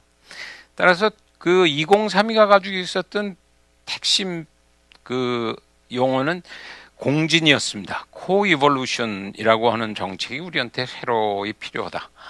그 전체를 다 보시지 않고 상당한 오해가 있었습니다. 뭐 전통적으로는 내가 뭐 조선일보나 이런 데 늘 컬럼들을 쓰고 그랬으니까 코이볼루션을 전체 내용을 보지 않으면 함께 진한다는 얘기니까 그게 그 햇볕과 뭐 비슷한 얘기 아니냐라고 하는 오해 또는 착각 같은 얘기들이 적지 않게 있었습니다. 그러나 첫 번째 얘기는 왜 코이볼루션 해야 된다고 생각하느냐. 결국 해결의 첫 출발은 선군에서 선경으로 가지 않는 한 북이 북핵 문제를 먼저 풀겠다라고 하는 것은 안 된다는 것이죠. 왜 그러냐면 핵무기라고 하는 것의 등정은 북이고 남이고 간에 잘된 판단이건 잘못된 판단이건 굉장히 위험한 무기 체계를 마련하는 것은 장난삼아 마련하는 것은 아니다. 단순히 남을 위협하거나 상대방이 그것에 대해서 값을 많이 쳐주면은 그것과 바꾸기 위해서 핵무기를 만드는 가능성은 없다. 역사적으로 보면 우리가 70년대 그 세계의 사진을 가지고 냉전 얘기를 제가 좀 했습니다. 그때가 바로 시간이 없어서 길게 못했지만 한국도 핵무기를 핵 능력을 보유해버리는 결정을 박 대통령이 하게 됩니다. 1970년에. 그건 그냥 하게 되는 것이 아니라 이게 안보적인 면에서 절대정면의 순간이 왔다고 생각하는 부분이 있죠. 그 냉전사를 이렇게 들여다보면서 박 대통령이 사용했던 1970년대 표현을 북에서 읽어보지 않았음에도 불구하고 1990년에 꼭 20년 후에 한국과 소련이 수교를 결정하고 쉐바르드나제가 평양을 들어가서 김영남을 만나게 됩니다. 김영남이 쉐바르드나제한테 박 대통령이 미국 측한테 했던 용어와 똑같은 용어를 사용합니다. 당신네들이 일방적으로 아무 사전 통과 없이 남쪽하고 수교를 결정한다고 하는 것은 우리는 할 수 있는 모든 수단을 다 동원할 테니까 그것에 대해서 책임은 당신네들한테 있다. 그 표현은 핵 능력을 포함해서 개발하겠다고 하는 똑같은 표현을 하고 있습니다. 따라서 그런 면에서는 왜 선군에서 선경이 중요하다고 하는 얘기냐면 핵을 우리가 햇볕을 쬐면은 저쪽이 핵실험을 안 할 수 있는 것인가? 그렇게 생각하는 것은 굉장히 소박한 그 국제정치학이고 또 한반도의 현실에 대한 소박한 이해라고 하는 것입니다. 그러면 핵을 없앨 수는 없는 것인가? 방법은 있죠. 북이 핵을 개발하게 만든 그 근본 원인을 조정할 수밖에 없다고 하는 것입니다. 북은 일정한 오판입니다만은 북이 적어도 지금 김정은 아버지 때까지 해왔던 선군에서 주장하는 핵심은 우리는 안보의 불안이 미국의 대북 적대시 정책에서 온다는 지적에서부터 출발하고 따라서 그것을 맞상대하기 위해서는 극약 처방을 할 수밖에 없기 때문에 핵을 가지겠다고 하는 미국 팀들한테 그 얘기를 하면 미국 팀들은 펄펄 뛰죠. 지금 미국이 뭐 여러 가지로 골치가 아픈데 국내 경제를 비롯해서 지금 테러와의 전쟁에서 중동 문제만도 아까 그 항모가 배치도를 봐도 거기에 엄청난 신경을 쓰고 있고 그것들을 이제 피벗 투 에이시아 해야 되는 판국에 우리가 뭐 할 일이 없어서 김정일 또는 김정은 체제의 붕괴를 위해서 전심전력해야 될 이유가 뭐가 있겠냐. 그렇지 않다고 하는 것을 누누이 말했는데도 불구하고 그것을 북이 받아들이지 않을 뿐이다 라고 하는 것이고, 객관적으로 보면 미국이 김정일 또는 김정은 체제의 붕괴를 그 공식적이든 비공식적이든 본격적인 작전을 하기 위한 필사의 노력을 하고 있는 것을 우리가 찾기 굉장히 어렵게 되겠죠. 그러면 바꿔서 얘기하면 핵을 보유한 선군에서부터 핵이 없는 북한의 안보 시스템을 북의 시스템이 그 나름대로 받아들일 형태의 모습을 갖춰주는 노력이 필요하다는 것이죠. 제가 여기서 코이볼루션이라고 하는 것은 모처럼 새로운 리더십이 등장했으면 그 새로운 리더십이 그동안의 핵 선군으로 결국 이 문제가 열리지 않는다.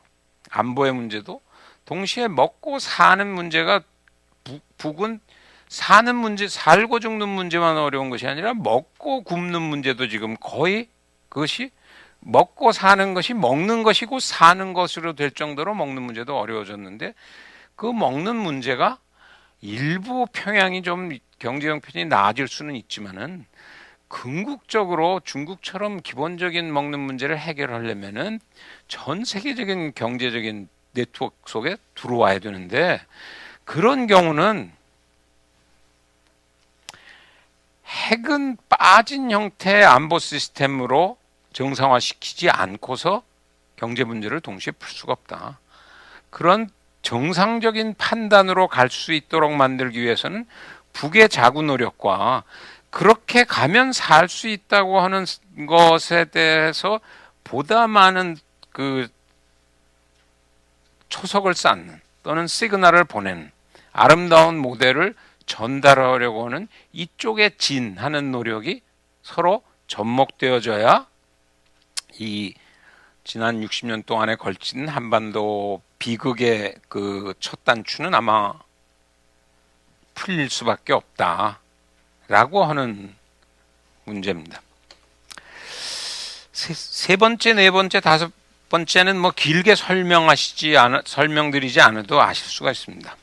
아마 뒤에 그림을 가지고 설명하는 게 더 빠를 수도 있는데, 사실은 이게 이제 마지막 그렇게 거창하게 얘기했는데 그 뭐 설계도라는 게 별 대단치 않지 않냐라고 말씀을 드릴 수 있습니다만은, 저것을 자기 방어하기 위해서 오늘날의 가우디의 성당의 아름다움이 1882년에 그 허허 벌판에 써진 초석은 그렇게 아름다워 보이지 않았다는 것입니다. 그러나 그것은 그 놓여있는 초석의 모습으로 아름다움을 읽을 수는 없는, 그 속에 전개되어질 미래를 동시에 보는 사람이 얼마나 상상력으로서 읽어낼 수 있느냐에 따라서 아름다움은 가시화될 수밖에 없는 부분이기 때문에, 저 그림에서 지금까지 설명한 것은 동아시아 그 복합그물망, 그다음 남북이 짜여지는 남북한 네트워크, 그러고 그게 가장 급한 방해 구조인데 왜 그러면 5층까지 하자, 5중까지 하자 그러냐. 2중 정도로 하면 그런 대로 우리도 살 수 있는 아파트 같은데 2중만 해가지고는 동아시아 판에서 우리가 정말 행복하게 살기에는 상당히 부족할 것 같다. 향후 100년 또는 새천년을 내다보는 경우에 왜 그렇다고 생각하냐. 아시다시피 동아시아는 대단히 불리한 지정학 형식적인 공간에 놓여 있습니다. 그 전통적인 지정학으로 생각하면 아까 처음 차가운 현실에서 보여드렸다시피 왜 그렇게 모였는지 모르지만 미, 중, 러, 일이라고 하는 것이 다 세계 1, 2, 3, 4위가 거의 다 모였다고 생각할 수 있습니다.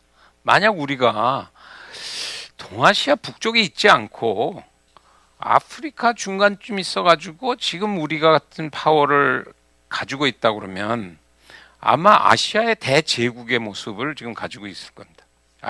아프리카에 50개국이 있는데 우리 사이즈가 아프리카 중간쯤 들어가 있으면 아프리카의 그 대국으로 G1으로 위치할 수 있을 텐데 어떻게 돼서 이 동아시아 공간에 끼어드는 것이기 때문에 따라서 역설적으로는 우리는 어떻게든 질서 건축하기의 모습으로 보면 2번과 3번 국제 질서 건축이나 냉전 질서 건축에서부터는 가능한 한 벗어나는 설계가 우리한테는 중요합니다.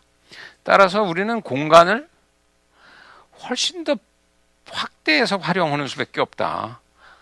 지구 공간이라고 하는 것을 가능한 한 물타기를 해야 동아시아 공간에서 우리 위상이라고 하는 것은 커질 수밖에 없기 때문에 그런 의미에서 세 번째를 얘기하고 있는 것이고, 네 번째 사이버 공간은 아시다시피 뭐처럼 우리가 하드웨어적으로 IT나 이런 것에 의해서 상대적으로는 비교적 빨리 가는 그 새로운 공간으로 등장한 전통 공간에 이어서 등장한 사이버 공간이라고 하는 것을 최대한 극대화해서 활용하는 방법을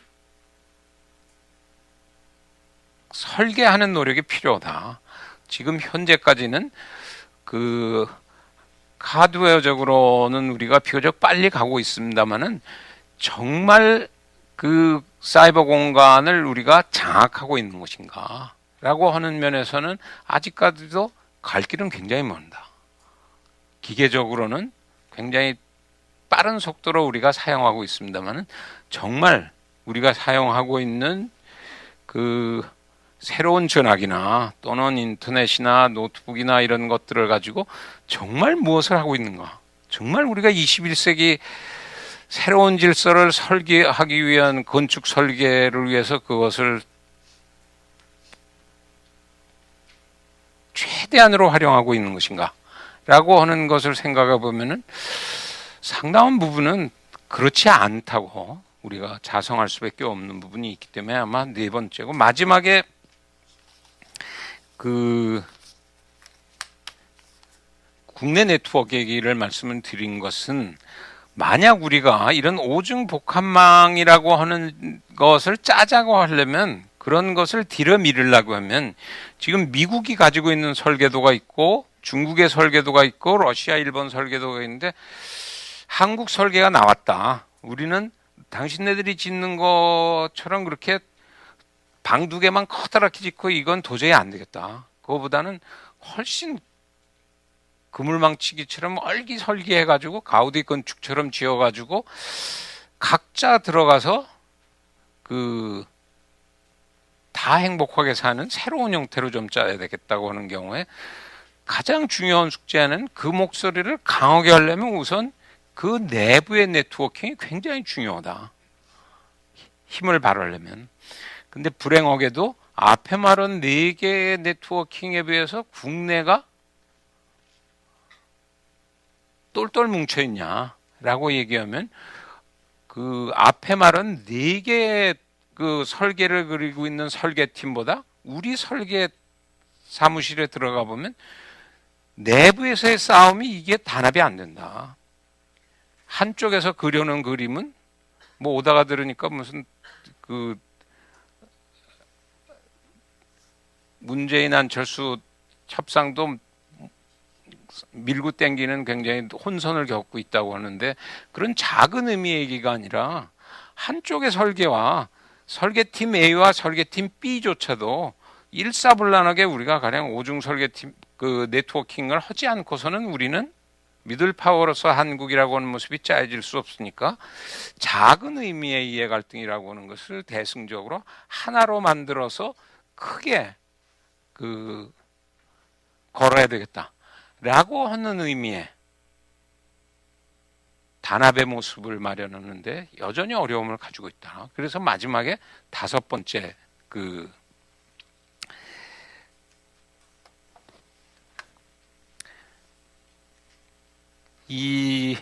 이렇게 주인공의 모습이 그동안은 천하 질서에는 천하가 하나의 주인공으로 우리가 되고 그 안에 작은 주인공들이 움직이고 있었다고 한다면 근대 질서라고 하는 것은 국가라고 하는 주인공이 따로따로 움직이는 모습으로 되어 있었다고 한다면 지금 여기서 짜려고 하는 것은 개별 국가들이 움직이지만 그것들은 굉장히 복잡하게 네트워킹된 형태로 우리는 주장을 할 수밖에 없다라고 하는 의미에서 오중 그물망을 치자라고 하는 얘기를 했고 그런 그물망을 가지고 어떤 무대들을 뛰어다니는 그림을 그려야 되냐라고 하는 경우에 전통적으로는 또는 여기서 전통이라고 하는 건 우리가 국제나 냉전에서 보면 되게 군사력이나 경제력 중심으로 되어 있는 것에서부터 시작해서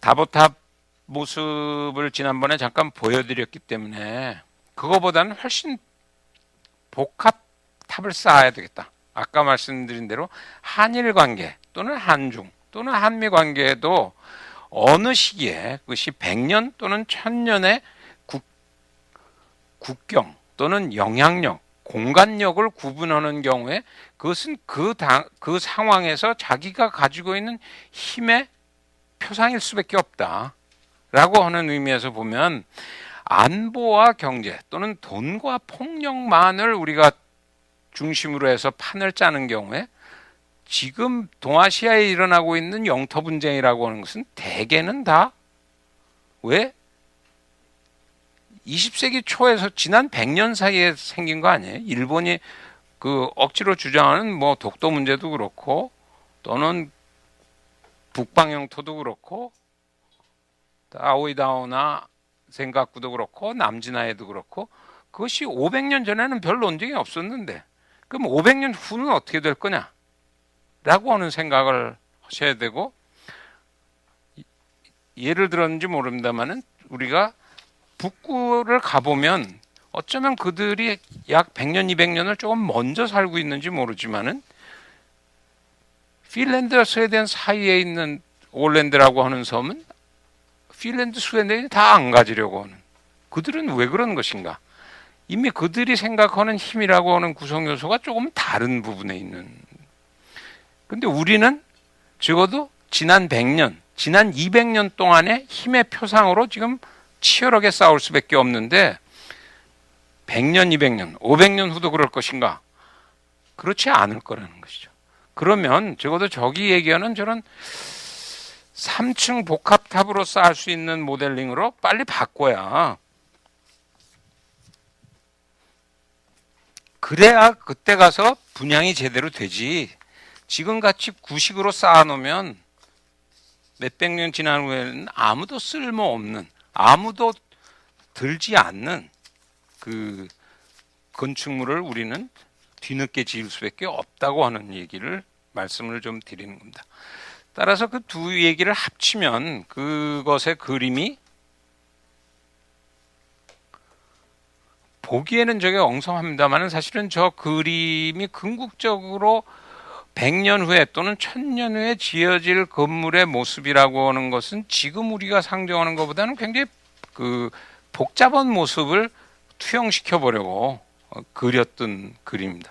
제가 희망하는 것은 이건 내가 가지고 있는 지금 현재 상상력의 수준에서 저렇게밖에 그릴 수가 없었고 2차원에다 꾸겨 넣는 상황에서 특히 뭐 이 얘기를 여기서 같이 듣거나 또는 위키트리로 보시는 보다 젊은 세대들은 훨씬 입체적으로 복합적으로 저것을 한반도의 다보탑을 또는 한반도의 가우디의 성스러운 가족의 성당을 설계하는 사람들의 새로운 그 꿈들이 꾸어져야 아마 우리는 물론이고 미중이나 러일을 또는 동아시아를 다 품고 또는 어깨동무하고 끌고 나갈 수 있는 설계도가 만들어져서 그렇지 않겠어요? 가우디 설계했을 때 굉장히 흥미로운 건 가우디가 건축을 전공을 했는데 졸업할 때 성적이 꼴찌였어요. 그 설계사를 주냐 안 주냐. 아무도 그러니까 100년 후에 가우디가 이렇게 세계적으로 추모델이라고는 생각을 못했지만은 그 한 사람의 설계가 오늘날 그 작게는 바르셀로나를 또는 그것이 더 나아가서는 지상과 천상의 질서가 만나는 것에 영감들을 전 세계 많은 사람들한테 줄 수 있다고 하는 얘기는 우리가 여기서 만드는 저 건축 설계는 단순히 한반도의 통일 또는 동아시아에서의 새 지평 넓히기만은 아닐 거라는 생각이 듭니다. 20세기 2012년에 그 11월 그 어느 날 새천년관에서 동아시아의 어떤 새로운 건축, 질서 건축을 하기 위해서 저녁 시간에들 모여서 이런 얘기를 할 수 있고 또 그런 꿈들을 꾸는 것이 보다 많은 사람들이 보기에 우리는 생각해 볼 수 없었던 일들을 이 사람들이 하려고 하는구나 라고 하는 혹시 기회를 마련하지 않을까 해서 뭐 개인적으로는 8주 동안 이 얘기를 제가 끌어왔던 것 같습니다. 우선 그 시간이 상당히 된 것 같아서 질문지들을 잠깐 보고 마무리 발언을 좀 하겠습니다. 통일이 전제돼야 되지 않겠습니까? 국내 그물망을 잘 짜기 위해서 무엇이 전제되어야 하는지 궁금합니다. 통일이 전제되어야 한다고 하는 것, 왜 동아시아부터 얘기했냐고 하는 것은 아까 누누이 말씀드렸습니다. 세 구조를 어떻게 파악하냐고 하는 것입니다. 물론 아까 말씀드린 대로 동아시아의 새 판을 짜는 데에 우리가 설계도를 제출하려면 늘 부딪히는 얘기가 중국 팀하고 얘기하면 첫 번째 얘기는 너희 대북 정책이나 우선 잘해. 너희끼리 그렇게 싸우면서 뭘 동아시아 우린 알아서 내가 미국하고 얘기해서 짤 테니까 너희 문제나 집안 문제나 해결하고 남의 참견해 이렇게 되는 것일 수밖에 없습니다만은 그것은 작게는 남북은 집안 문제고 더 작게는 남남 갈등이 우리 더 내면의 집안 문제입니다만은 집안의 분란이 해결 안 됐다고 해서 바깥 판이 다 짜여가는데 우리는 그것은 다 맡겨놓을 수는 없다고 하는 것이고 또 바깥 판이 안정되어 있으면은 안에 불부터 끌 수가 있죠. 근데 우리가 생각하는 것보다 분단의 불붙음과 집안 싸움보다 동아시아의 분란 불붙은 판은 훨씬 더 큰 불이 붙어 있다. 우리가 그것을 못 보고 있는 것이다. 라고 하는 면에서 우선순위를 왜 남북, 동아시아 이렇게 쓰지 않고 동아시아, 남북으로 갔냐라고 하는 것은 우리가 깊이 고민해 봐야 될 것이고 최소한 내 눈에 보이는 동아시아의 그 불의 구조는 그렇게 보일 수밖에 없다. 불이 났는데 어느 것부터 끌래? 라고 하는 경우에 동아시아 불을 꺼야 되겠다고 하는 게 그 답답함이라고 하는 거죠. 남북 마지막 그러면 국내 그물망이 동시에 중요하다고 그러는데 해결은 어떻게 하는 것이냐? 한두 번 얘기했을 것 같습니다. Q&A. 두 가지 문제가 있는 것 같아요. 하나는 새로운 비전이 필요한 건 명확합니다. 우리가 가지고 있는 시각이라고 하는 것은 이미 양분법의 시대를 빨리 졸업을 해야 된다. 우리는 아직도 그 싸움은 극복이 안 되고 있다. 유전적인 차원에서. 만약 그것이 미중의 갈등이든 남북의 갈등이든 여야의 갈등이든 그런 것들을 새롭게 보는 그 비전, 저는 지도자란 말을 별로 좋아하지 않습니다만은 끈다고 생각하는 자인 순간에 그것은 이미 같이 살아야 될 사람들, 현실로 나타난 우리 국내 지도자는 대부분 앞서가고 있는 것이 아니라 뒤서가고 있는 사람들 아니에요? 아주 심하게 보면 여의도가 없었으면 아마 우리가 일본 GDP 정도 되지 않았을까, 그런 생각도 가끔 합니다. 정말 우리가 더 잘 살게 됐는지 정치가 없으면 훨씬 더 잘 되지 않았을까라고 하는 생각을 할 정도로 어디로 가야 될지에 대한 꿈을 제대로 못 꾼 것 아닌가. 비전이 하나 문제가 되고, 그 비전의 가장 중요한 부분은 단순과 복잡의 문제라는 거죠. 제가 복합을 오랫동안 강조하고 있는 이유는 시대가, 소위 시대 정신이 단순해서 복합으로 변화되고 있는 모습을 왜 우리 그 자칭 리더라고 하는 사람들이 뼈저리게 느끼지 못하는가라고 하는 것이 첫 번째 숙제인 것 같고, 궁극적으로 그 비전은 비전일 뿐이에요. 시력만 가지고 세상이 해결되는 것은 아니고, 궁극적으로는 그것이 아마 그 시력을 지금 말씀드린 설계에서부터 시작해서 마지막 건축으로 또 그 안에 들어가서 사는 것까지 완성시키는 것은 그 비전과 민이 어떻게 결합되느냐고 하는 마지막 그 두 번째 숙제가 있는 것 같습니다. 따라서 그 두 개의 문제를 우리가 어떻게 그 성공적으로 풀어 나가느냐에 따라서 그 비전 없이 되면은 요즘 얘기는 일종의 포퓰리즘적으로 되는 것이고, 반대로 비전만 있다고 해서 그것이 현실화되는 것도 아니라고 하는 아마 이중적인 숙제를 풀어야 되는 것이 우선 급한 게 아닌가 생각이 됩니다. 새로운 질서를 원하는 것은 한국만이 아닐는지.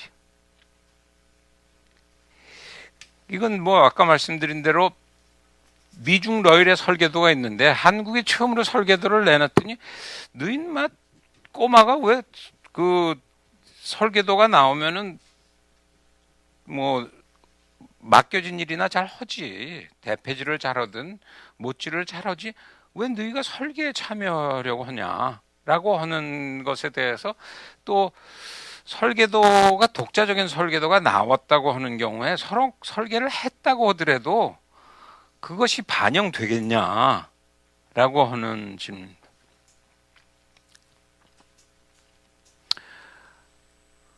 첫 번째는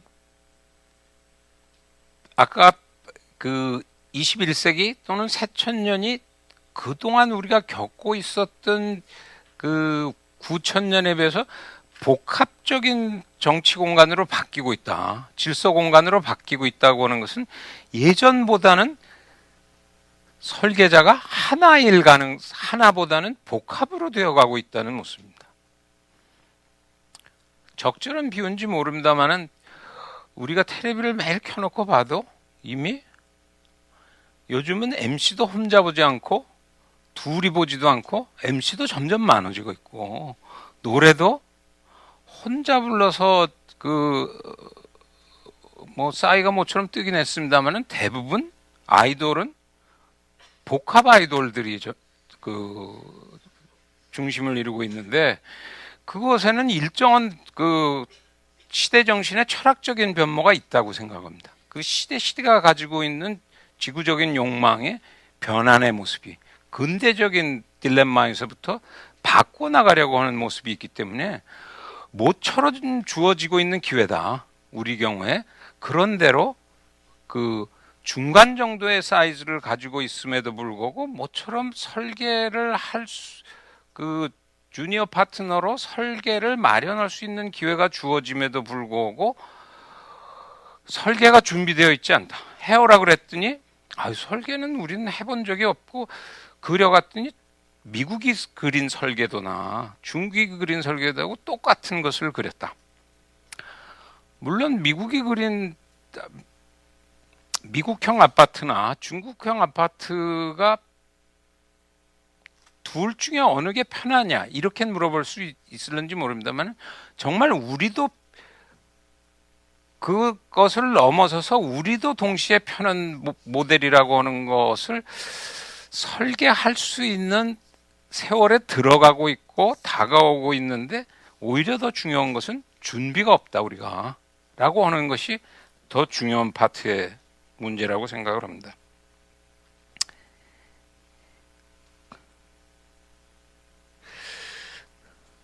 북에게 핵이 없는 안보 시스템의 구축이 가능하며 그 이후에 그들의 생존을 보장해 줄 것인 시그널을 남한이 보내기 위해서는 남한에서의 미군 천수가 반드시 필요한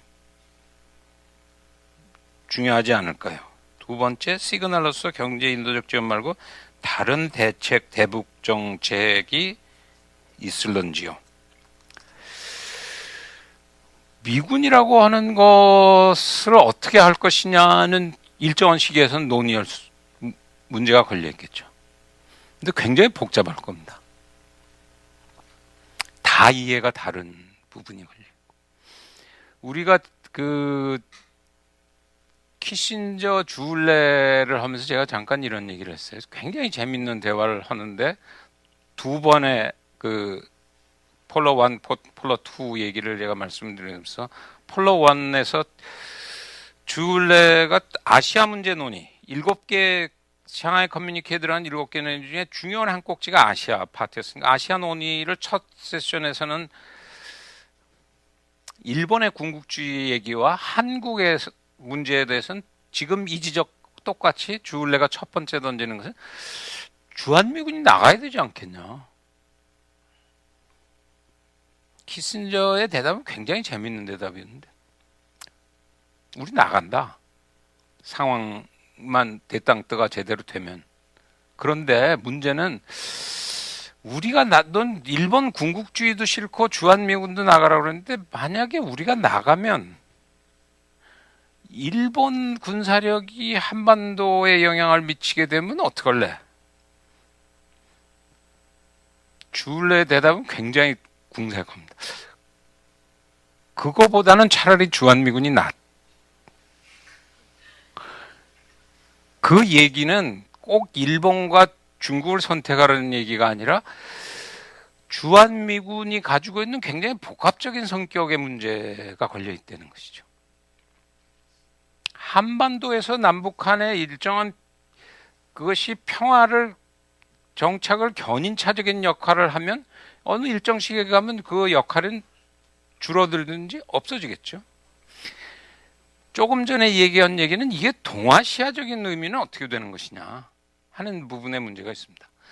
동아시아에 주둔군이 필요 없는 경우는 어떻게 되는데 미군이 없는 경우는 동아시아에 더 이상 군사력이 필요 없으려면 이유같이 돼야 되겠죠. 이해 갈등이 생긴 경우에 군사 시위를 안 하고 그것을 서로 간에 평화적인 방법으로 외교적인 수단으로 또는 이후에 행정적인 절차로 처리할 수 있으면 좋은데 옛날에는 그런 적이 있었어요. 그러니까 천하질서부터 제가 따졌던 것이 천하질서에서는 원칙적으로는 이해 갈등이 있으면 예에 따라서 처리해라 라고 하는 권유를 한 거예요. 그것도 청나라쯤 오니까 굉장히 복잡해졌다. 몽고는 정복국가식으로 치고 티벳은 회유책으로 치고 한국에다 대고는 우리는 4대 자손이니까 내가 내일 사랑할 테니까 너도 모셔라 이런 식의 예의 방식으로 해서 룰 메이킹을 룰을 적용시킨 세월이 있었는데 지금 현재 동아시아라고 하는 것은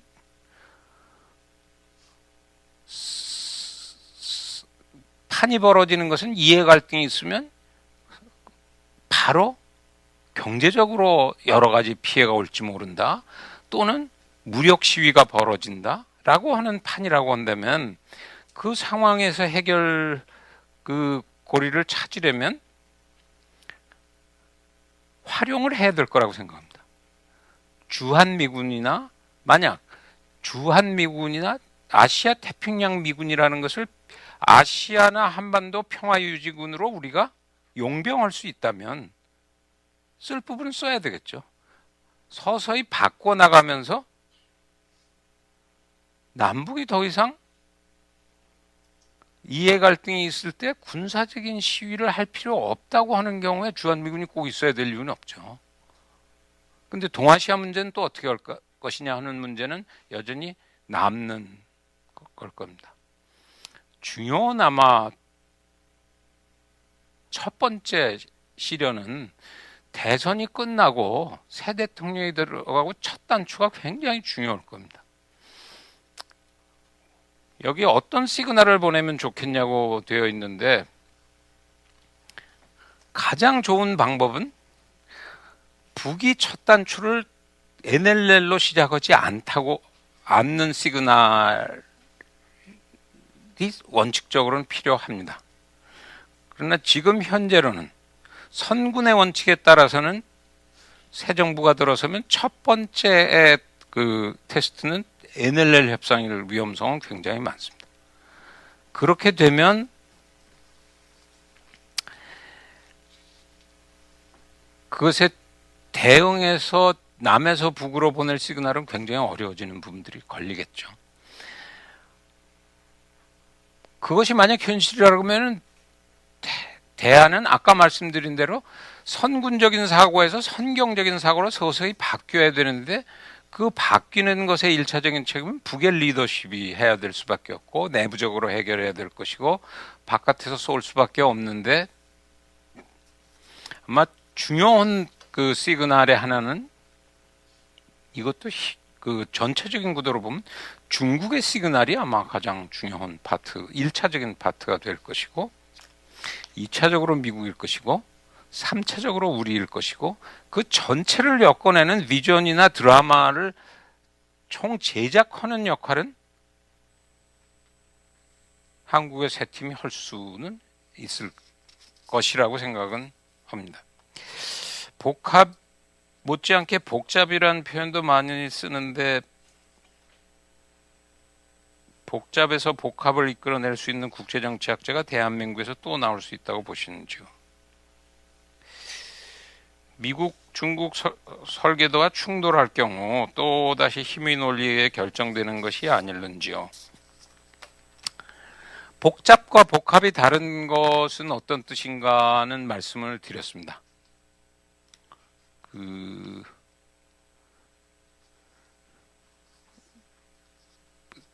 복잡이라고 하는 것은 그 복이라는 한자는 원래는 옷의 안옷과 겉옷 이런 뜻으로 쓰였던 이중이나 삼중 이런 뜻인데 합이라고 하는 것은 합자의 한자는 오래된 한자인데요. 원래 신의 밭, 그러니까 하늘의 밭 제사 지내는 그 축사, 우리는 축사는 뭐 좋은 때 하는 것으로 생각합니다. 원래 축사란 말은 원래 고전적으로는 그 신에게 바치는 말씀인데 그것을 넣는 그릇인데 그것의 위에 뚜껑이 딱 잘 맞는 것을 얘기합니다. 합은. 따라서 복과 합은 서로 상호 모순되는 얘기죠. 복은 하나가 아니고 두 개가 있는 것인데 합은 두 개가 그릇에 신성스러운 그릇을 딱 아귀가 맞는 것이니까 복합은 절대 복잡하지가 않죠. 복잡한 복을 아주 잘 들어맞게 만든 합이죠. 그런데 그 복잡 속에서 복합을 얘기할 수 있는 국제정치학자가 한국에 그건 뭐 그 역사 속의 젊은 그들이나 그런 거에서 제가 희망사항인 동시에 마지막 챕터를 복합론의 논의가 학계나 또는 뭐 띵크탱크나 이런 것을 통해서 동아시아 연구원이 그동안 했던 프로젝트도 그렇고 제가 같이 공부하는 공부 모임들은 제가 혼자 그 광야에서 외치고 있는 것은 아니고 상당한 수의 학자분들이 매주 말 모여서 그 맨손 들고 끊임없이 이런 얘기를 하고 있습니다. 제가 8주 여기서 말씀드린 것은 그런 것에 대한 그 중간 결과 보고로서 나와서 하는 것이지, 그냥 산상에 올라가서 기도해서 뭐 계시를 받아가지고 어느 날 하산을 해서 여러분들한테 내가 계명을 받았다, 선지자의 모습으로 그렇게 얘기하려고 하는 것이 아니고, 굉장히 오랜 세월에 거의 20년 가까운 모임들을 해왔고 하고 있고 또 할 수밖에 없다고 생각을 합니다. 그렇다면 그렇게 모여서들 한다는데 무슨 계룡산 도인처럼 왜 별로 그 눈에 두드러지지 않냐, 이렇게 세월이 어수선하고 그러는데 왜 그 얘기는 크게 반영되지 않는가.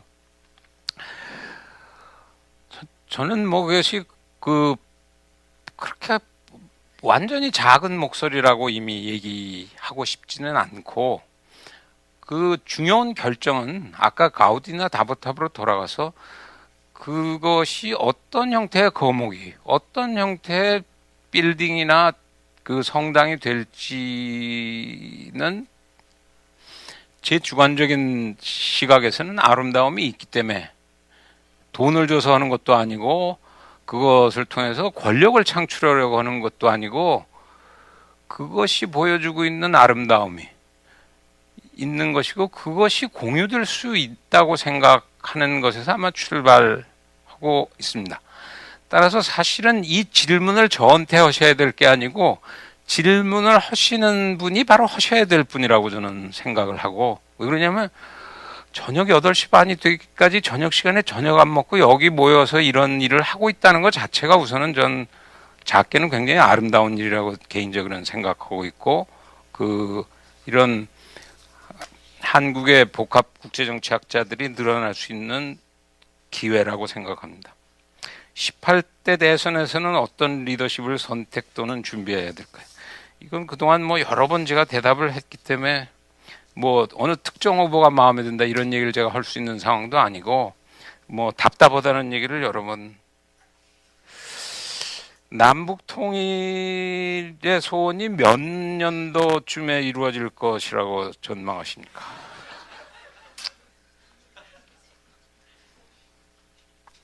굉장히 어려운 질문이죠. 이건 한두 번 뭐 저희 학생들이나 이런 학생들한테는 얘기한 적이 한두 번 있었습니다. 한 4, 5년 전쯤 되나요? 제가 영화를 굉장히 안 보는데 그날 어떻게 돼가지고 거의 몇 년 만에 한 번으로 집사람하고 극장을 갔다가 뭐 좀 그래도 뭐처럼 그 부부가 영화를 보러 갔으면 로맨스 이런 걸 봤어야 되는데, 가는 날이 장날이라고 그러는지 2012란 영화가 있었어요. 그 당시에 2012를 한 2007, 8년에 보고 그때 컬럼을 쓰던 때가 돼가지고 2012년 컬럼을, 그때는 사람들이 다 바빴기 때문에 2012년에 모든 리더십이 바뀐다는 생각을 못하고 있었죠. 그 한 리더십, 그 전 리더십이었어요. 그러니까 한 5년을 내다보고 리더십이 2012에 바뀐다, 여기에 상당한 정치적인 지각 변동이 있을 것이다, 어떻게 할 것인가. 그 컬럼을 쓰고 뭐 다들 바쁘니까 별로 신경을 안 쓰는데, 학교에 있는데 하루는 전화가 왔는데 그 전화하시는 분의 말씀이 뭐냐면, 사실은 그 전국에 주술 이런 것을 하시는 모임이 있다고 그래요. 한 70여 명 모이신다고 그러는데, 당신 그 컬럼을 보니까 뭔가 좀 아는 것 같은데, 뭔가 보이는 게 있는 것 같은데, 우리도 다 그림이 있다, 한번 좀 와서 까보지 않겠냐. 그래서 이게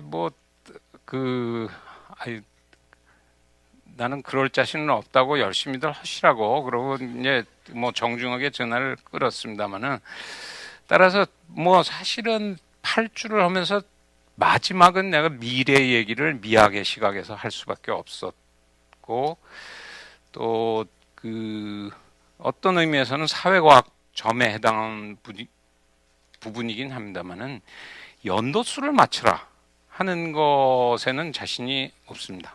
그러나 대세를 맞춰라 하는 것은, 만약 제가 그 복합국제정치론이라는 얘기를 본격적으로 하기 시작한 것이 90년이라 그러면 지난 20년 동안 해오는 과정에서 세상이 그런 쪽으로 그런 모델을 통해서 세상을 보는 것이 말도 안 되는 얘기라면 오늘 이 시점에 제가 이 자리에 서 있지 않을 거라고 생각합니다.